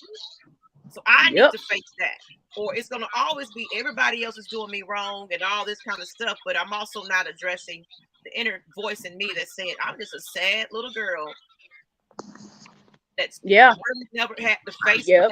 her inner feelings about things. So I'm taking it out on Mhm. everybody else, but I'm it's not. about Yeah. everything. Like Yep. you said, it's I about did the everything. same thing. Yeah. You It's blame all about. everybody else. Go ahead, Mike. That's why I said that's why this was so for me. Like even told you, I've had quite a few of my friends that didn't want me to squash said beef, but I know for me, anger has always been an issue for me. So like that was when I tell you, every part of me was like, hell no, Mike, do not. These dudes tried to ruin your life. They tried to X you out of the picture completely. But when you hear that voice in yourself, when you're saying to yourself, I have anger issues, it's time to do something about it. Yeah. It's time to Mhm. stop saying that everybody else is the problem. You're making me angry. She's making me angry. My mama is the problem. Mom, Or no, you hear or that? it don't matter if Take I it and flip yeah, it. it don't matter. That's They're gonna it. Right. always look down on me. It's gonna always be this. You gotta stop hmm making those excuses. You're gonna Stop forever it. Yep. be upset. You're gonna forever be mad because you thinking everybody wanna see you fail. hmm It's the point where I you had a prove them wrong. yeah. I You never. y'all I, are reminding me. I just had a recent conversation with someone again, which you all are saying, just you keep blaming, you keep blaming, you keep blaming, hmm right? Same thing, but just I mean, this was recently this week. I mean, and I'm just listening. I'm listening for the 20th time. hmm Same old shit. I'm sorry, same old. Just kept going. And I finally said, excuse me on this one. I mean, I finally said, look, I just cut them out. I said, look, when you gonna acknowledge that you fucking up? Yeah. Like Yeah. seriously. Yeah. Seriously. I'm serious at this point. And if I have to say the F word, I'm mad. Like Yeah. I don't come at me with this. I don't want you at this point, you disturbing my peace. You're not trying to work on yourself. I done heard this over and over and over and over and over and over and over again. I'm tired. What do you want? You're not taking no advice. I can't do it. I can't do it. And hmm that's unfair. And you being selfish. Like, stop blaming everybody else. Okay, at this point, if they did do it, Okay, that's fine. Okay, if they don't want to deal with it, whatever, set those healthy boundaries for yourself. Start looking at what you contribute, and at this point, worry about what you can do. You're letting other people control you. I'm sick of it. I'm so sick of it. It's depressing. You are depressing. You're not even fun anymore. It led to me just going all the way in about, like, literally it was like, I'm done. I'm not even gonna fake it for you anymore, dude. You ridiculous. You're pitiful.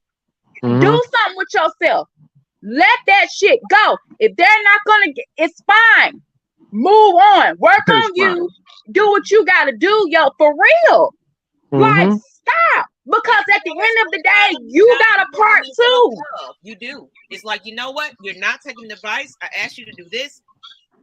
I told you to do that. You went to Mm-hmm. therapy. Was very Yeah. about that. So it's like, what else can I do now? Because I'm sick of hearing about it now. At this point, Right. Yeah. help Mm-hmm. yourself. And as a coach, they train us. They do. They do. They train us, about protecting our energy too. They train us on that. You got to protect ourselves, because at some point, you look, and I can't. It's called professional help at this point. I cannot. Yeah. You're wasting time. Professional help. Yeah. ATL Leo. See, this is where I used to think. Like Maggie even spoke to me on this issue. Because it's like we have a gift to help. Like this is why AFN even exists.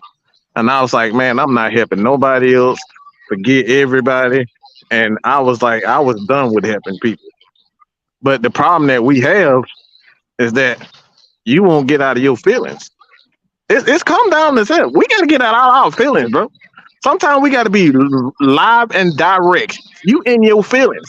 A lot of times it's Mhm. not nobody else's problem but you, because you don't want nobody to speak a certain tone to you. You don't want them to talk to you when you're in a certain mode. When people are giving you advice, you know that it's for you, and you know that they're right.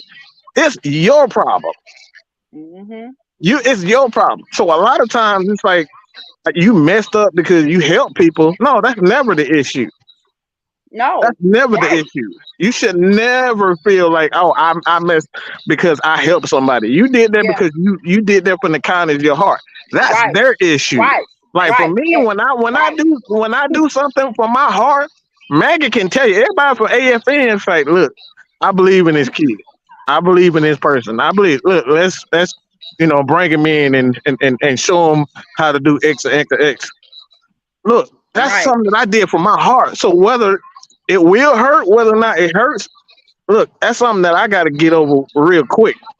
And this is a Because you lesson that I still have to learned from do your Maggie. part. You I gotta got to still do still your part. exactly.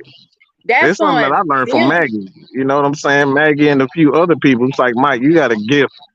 Don't let this one or two, three people take you down a road where you just, God probably put you on this earth to help people, to help Kai, to help Maggie, to help Mike. But you upset, you still in your dang on feelings because of what somebody did to you in 1922. You got the problem. And now we have to suffer, and we in punishment, and can't get your help Exactly. You got to get because out of of some. these people. No, they're done. They are who they are. Forgive. That doesn't mean you have to be friends. That doesn't mean you have to talk to them anymore. Just forgive. It's for you to move on and release within you. You know what I mean? And go on out and put your energy into the right people. Because you know what happens when you still have that mindset that everybody is out against me, everybody don't like me, people gonna treat me bad. Guess what? That good person that could have been really in your life, Mm-hmm. you push them away. It's like, dude, I was just trying to show you that I'm not like them, where everybody else do that to me, so you might as well do it to me. And guess what? I had that mindset too. I had the mindset that everybody was gonna cheat on me. I had a mindset that people use me, and Yeah. pretty much they did. But Now I'm in this point where it's made me numb from being in a relationship. Like I don't feel like I want to be in no type of relationship, but I know that's something I'm gonna have to personally deal with though.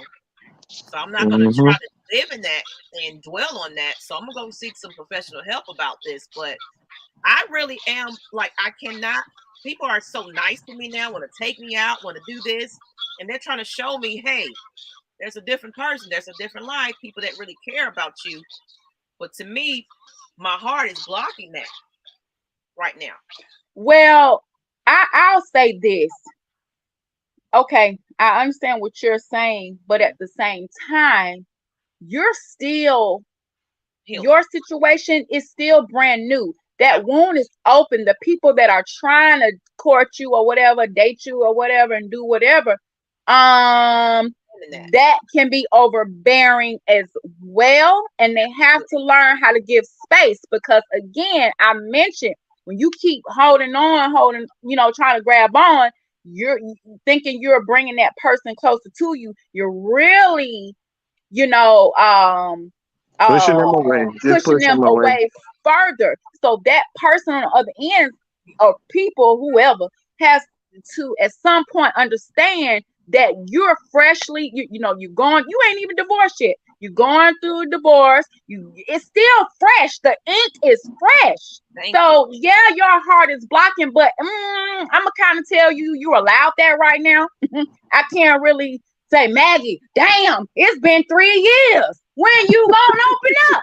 Why you still hanging on to this? That's a fresh Yeah, at one. that That's a point, fresh I'm one. gonna have That's the part I try to get people to understand. you know, Like you got to understand that people are not ready just to. They're not. right.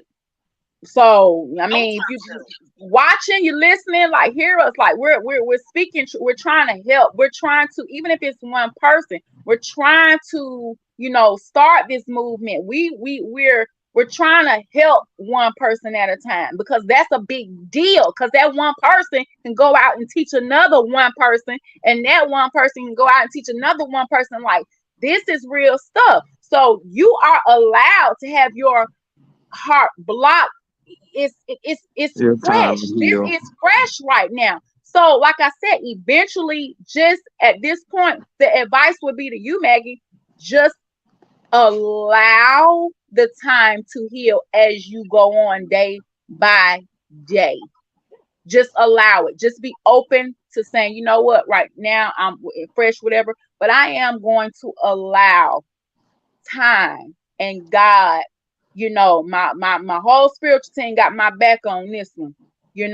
I'm gonna allow them to help me one day at a time to heal because people at the same time, Maggie, I'm gonna be honest, you ain't got nothing to give nobody right now, hun. You don't have it. So the person that people who want to date come in and do whatever for you or be nice, they ain't not gonna get nothing because you can't give it, and so that becomes unfair. And that's where I'm at with it right now.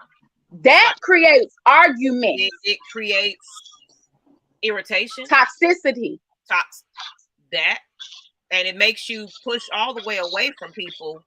And it's like, leave me alone. At this point, it makes you even push away from the friendship part of things because it's like you're not understanding it. You're not getting it that people need time to heal, and their timeline is completely different from anybody else's timeline. Yeah. God is gonna deal with us with the time that we need, and that's the thing you gotta understand as a person. Like for me, I was able to heal. When I look, I tell people this all the time.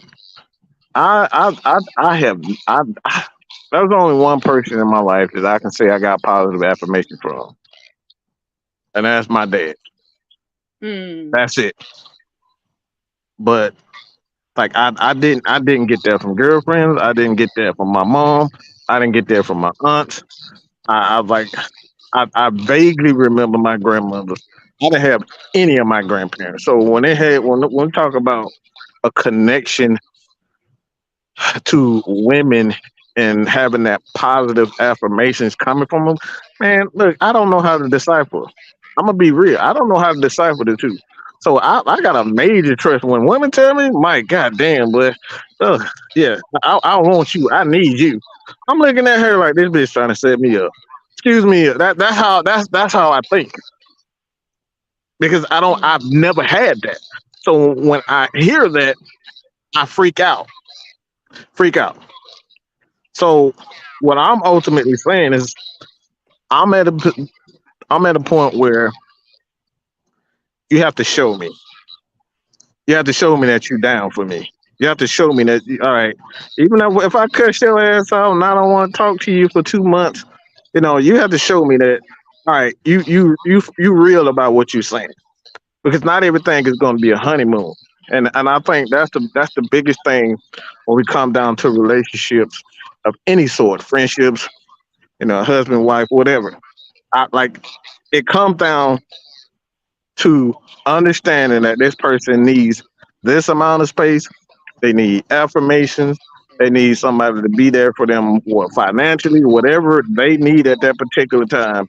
You have to show them over time that that trust and that loyalty is going to be there. And that's the problem with a lot of people today. They want it fast, quick, in a hurry, their way. And love, what true love is giving that person what they want, not giving them what you want. Let me say that Right. again. What true love is giving them what they want, not what you're trying to get in return. A lot of Right. times we seek relationships because we're trying to get back what we lost, what we want. We're trying to make that Master person feeling. that's it. That's all we trying to master feelings. So it all comes down to like if I say I love you and you say leave me alone, I'ma do it. If you say, hey man, I really need some help, I don't know what I'm gonna do, Mike, man. You know what I'm saying? I just need you to just be here. I know this is something, actually a little something, but man, can you give me $100 a month or something like that? You know what I'm saying? If you really truly love that person the way that you said, you will go about each step the right way. And I think a lot of people, when they say they love people, they only love people the way that they want to love them instead of giving them the love that they want. I wanna address this right here, and then I think we're gonna go ahead and close it out soon because we're going on 2 hours. Okay. Oh, ATL Leah, and anybody else that's quietly watching the show and they're feeling emotions and feeling personal about these topics. One thing about Champagne Confessions, my mental space. Mm. Um, to me, right now, what you're going through right now, you are starting to hear it. That's what's happening. You're hearing it, Mm-hmm. and it's starting to hit Oh you. yeah. Yep. It's it's Yep. it's you're starting to hear your reality to things. So because you don't believe in seeking counseling and things like this, so some things are hitting home to you right now, and it's okay. Yeah. It's okay to not know how to feel about this. But to me, that's a breakthrough for me. And sometimes we don't want to hear the truth. We don't want to face it. We try to push it away. But the fact that you're opening up, it's a big step, ATL Leo. If you don't take anything else from this episode, and we love each and everybody here, but sometimes we do need that little bit of tough love when it comes to getting help. Mm-hmm. can't, you Yeah. can't cover your boo-boos up with band-aids and say it's gonna be okay. And then you walk off and snatch that thing back off, that wound is back open. You gotta heal.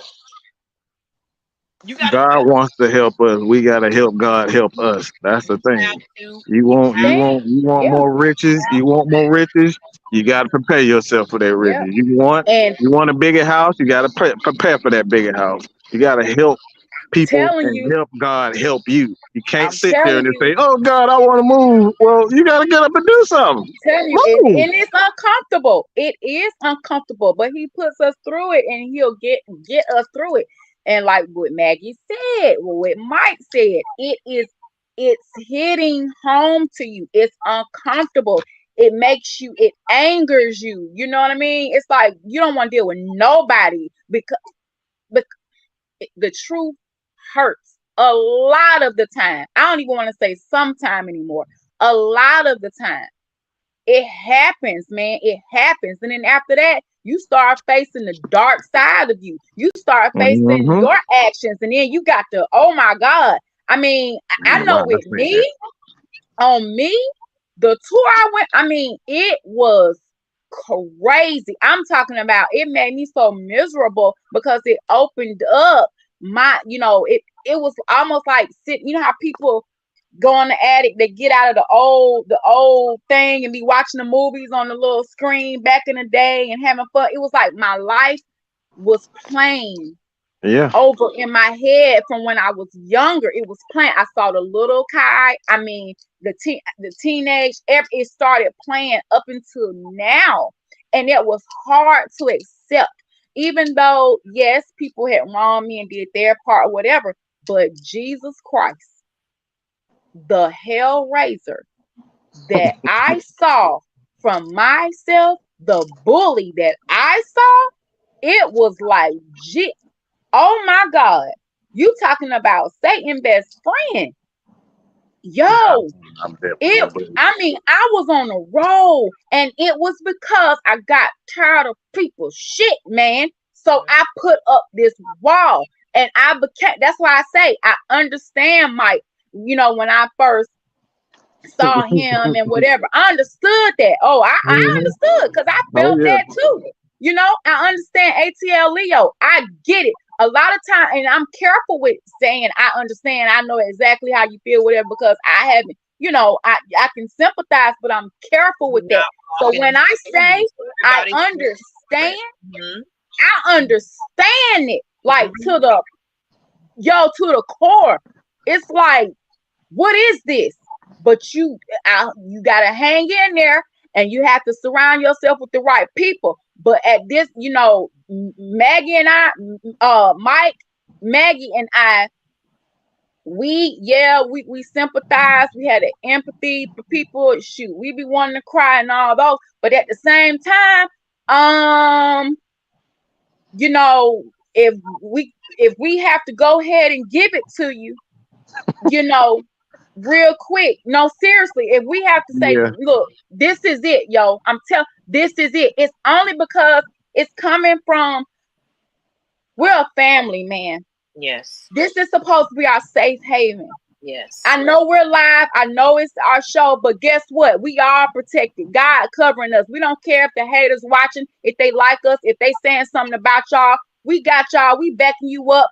J Rock, Oliver, ATL Leo, Big Ant, who else? Cool Tank, everybody, all y'all. It doesn't matter. It don't matter about them. We live. We streaming on YouTube, Facebook, Twitter, wherever else we done set the crap up at. It don't matter. It Which doesn't matter.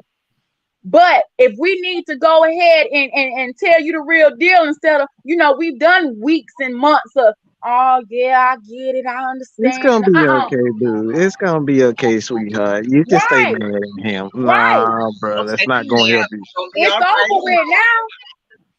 No, what Maggie we and I got to fight all do, the time. Oh We yeah. fight all the yeah. time because she be trying to tell me stuff and I be trying to tell her stuff. And she'll call me, I know, I just forgive me. I was just mad at your ass or something like that. We do that to But each other all the one time. thing we can say, we keeps it real with one another. Yeah. So Yeah. I hold talk each all other the time. accountable. We hold each Mike, other I accountable. mean, not Mike, but Maggie. She got that long behind message from me. Like, yo, girl, I'm tell you like this. I get it. I get what you're going through. Matter of fact, we met at the time where both of us were Going. going through it, like facing ourselves, dealing with it, whatever we had to deal with. We met at that time, both going through it, and things go along, things happen. She started, she had some, things at that moment that she was going through, and I felt it. I'm like, yo, this Maggie, this woman right here, I can already feel it. When she talked to me, I hear her rambling. She going 500 miles per hour. She's going in on every Oh, damn I body. Oh She God. remember. mad at Mike. I just sit She there and pissed listen. off at Mike. Mike, you were the worst person on the earth, and I hadn't even talked to you yet. I just knew you from She YouTube. I loved me. hadn't even She talked. loved Whatever. me. I mean, She was just going in. mad at I'm me. listening. I'm listening. Sad thing is, people was like, "Is Maggie okay?" They Yeah, was she. behind me Look, to talk to Mike. I was used What's to it. going on with her? Cause she See, wild. Kev was see Kev. Look, and Kev the only one who really understand our relationship like that. Kev and Shell, we do that all the time. That's something. She'll be mad at me. I'll be mad at Yeah, her for something. But like I said, at the end of the day, one thing that I always cherish is that even when she cursing me out, she gonna come back and say, Mike, you know what? I was wrong. I was wrong. I I don't had to get that pray a for lot. her. Hmm. I added her to the prayer list. But that's when I sent Maggie that message, like at the end of the day, letting her know Yeah, I'm here. Your fault. You know who your people are. I don't have to tell you. Don't push yeah. us away. Do Hmm. not do that. Don't you do that to me. Oh, I was gonna show up at the door. She know that I was gonna show up at the door. Exactly. Everybody invade my space. Oh, and I was like, Hey, they'll be all hey, right. They'll Mike, be all right. Mike, Mike, Yes, ma'am. Mike. And at that time, I had still look. I'm like, yeah, I still got your address in my GPS. Don't make me press start. Do not, yo. Like, don't. Ma, she done try to get rid of me. It ain't happening. So she already know that. y'all ain't the only No, ones. for Y'all yeah, the only ones. Some I got to deal with. But on that note, let's go ahead and conclude because we yeah, are because I only got about 7% on this phone. Okay, let's Um, close this out. okay, since you got 7%, Mike, go ahead and close it on now. um, Any thoughts? Anything? I appreciate. Like I said, I like for me. Maggie know how hard this is for me, and that's why ATL Leo. I'm telling you right now, you got to get out your feelings. You got to get out your feelings. If that's as real as I could tell you right now. If you truly want to change, if you truly want to get over your anger, or you just fine with just being angry. That's the choice is yours. But at the end of the day, you still in your feelings. You got to get out your feelings and understand that people are not perfect. They are imperfect in their own way. They're imperfect in a unique way, their way. So you have to understand your parents, your family, all these people are going to be imperfect. So at the end of the day, you got to learn how to adjust to how people are and shelter yourself and in a way that you see fit for yourself. But you got to get out your feelings, man. Got to get out your feelings. And don't push AFN away. We're open Right. for you. Come talk to us. And even if it's, I know you're not comfortable here, but it can be very private, very Yeah. discreet. The conversation is not going beyond that. At least talk to somebody because I see it. Yeah, absolutely. Yep. See to cry out. Yep. We You all don't do. want other people seeing you in your feelings. You don't want other people seeing you crying. You don't want to, so you show anger and be upset so that you can just look tough and don't bother me. But that's just that's defense mechanism. You putting that facade up so nobody won't bother you. Like, oh, you over there crying? Hmm. What's wrong? My And AFN crew saw me crying. They saw me crying. I broke down. It was like 3 o'clock in the morning. And like people know, if you know me, you gonna barely vaguely see any tears come out of me. I don't cry much. I cried with Maggie after my mom. That was the first time in a long time I cried, and then a couple of months after that, I cried again. But like I don't shed a lot of tears. And like I said, for me, um, it's a process, and you got to learn how to let go, man. It's nothing wrong. We say this shit all the time, and it's so cliche with a lot of men, but it's okay for a man to cry, dog. Like dead ass. It's really okay. And we got to kill that moniker that it's not manly to cry. You gotta let that shit out. You gotta let that shit go, Hmm. or it's gonna kill you. Use your Absolutely. tears. God gave us tears for a reason. We able to cry for a reason. Use it. Yeah, that's okay. You say ain't Use nothing them. wrong with a man crying. That's right. So, Miss Kai, let's close it on out, ma'am. All I have to say is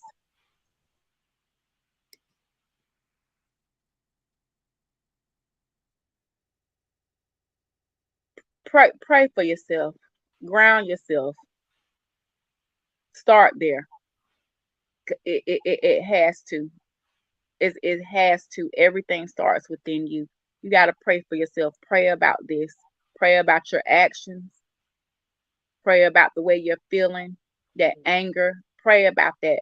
Get yourself balanced first, so you can now, process all of that you're feeling. That I want to push AFN away or Champagne Confessions away or whatever. I want to, cuss them all out. They're getting on my nerves. They're pinching. They're striking a nerve, and I'm just tired of it. Yeah, they hitting too close to home or whatever. Whatever you're feeling, and it's like Mike and Maggie said, it's okay. Like I'm saying, it's okay. It's okay to cry. Process all of that. You gotta clear out the noise first, Hmm. because at this point you are He's on your recognizing way. it.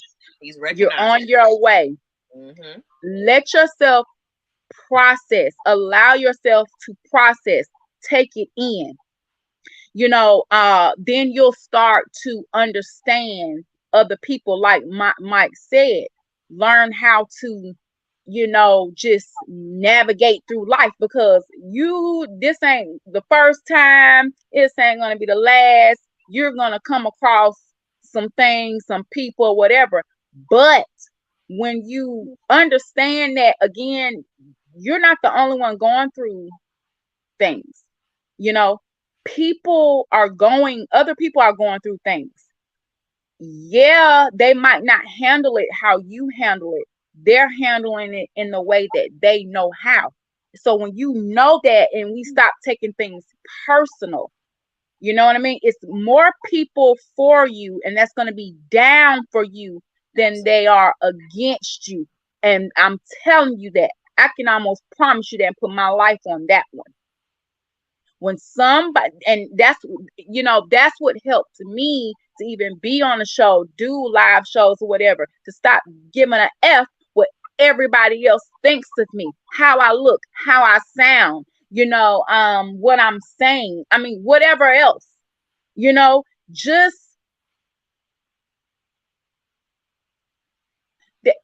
if somebody were to wrong me or say something to me, at the end of the day, and I'm not saying this right or giving it a pass. I just know they have something going on within them. Misery loves company, but you can't let that control you. You cannot let that block your blessings. We have to take that wall down, put on our armor, know that, God is with us. He's standing with us. He's carrying us through. You know what I mean? And just let go. Let go. Let go Hmm. and be strong through it. And I want to say this. It's a video I did earlier today, that I feel like people really need to listen to. Um, you will come across many people in your life. They will all have a purpose to fulfill. Some will teach you a lesson, and some will leave your soul wounded. Some will love you for their selfish motives, and some will love you unconditionally. Some will cheat you, lie to you, and stab you in the back. Learn from those lessons life teaches you, though.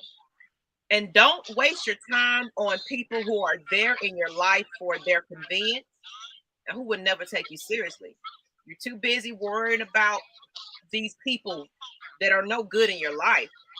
Mhm. Don't allow people to use you for their selfish reasons.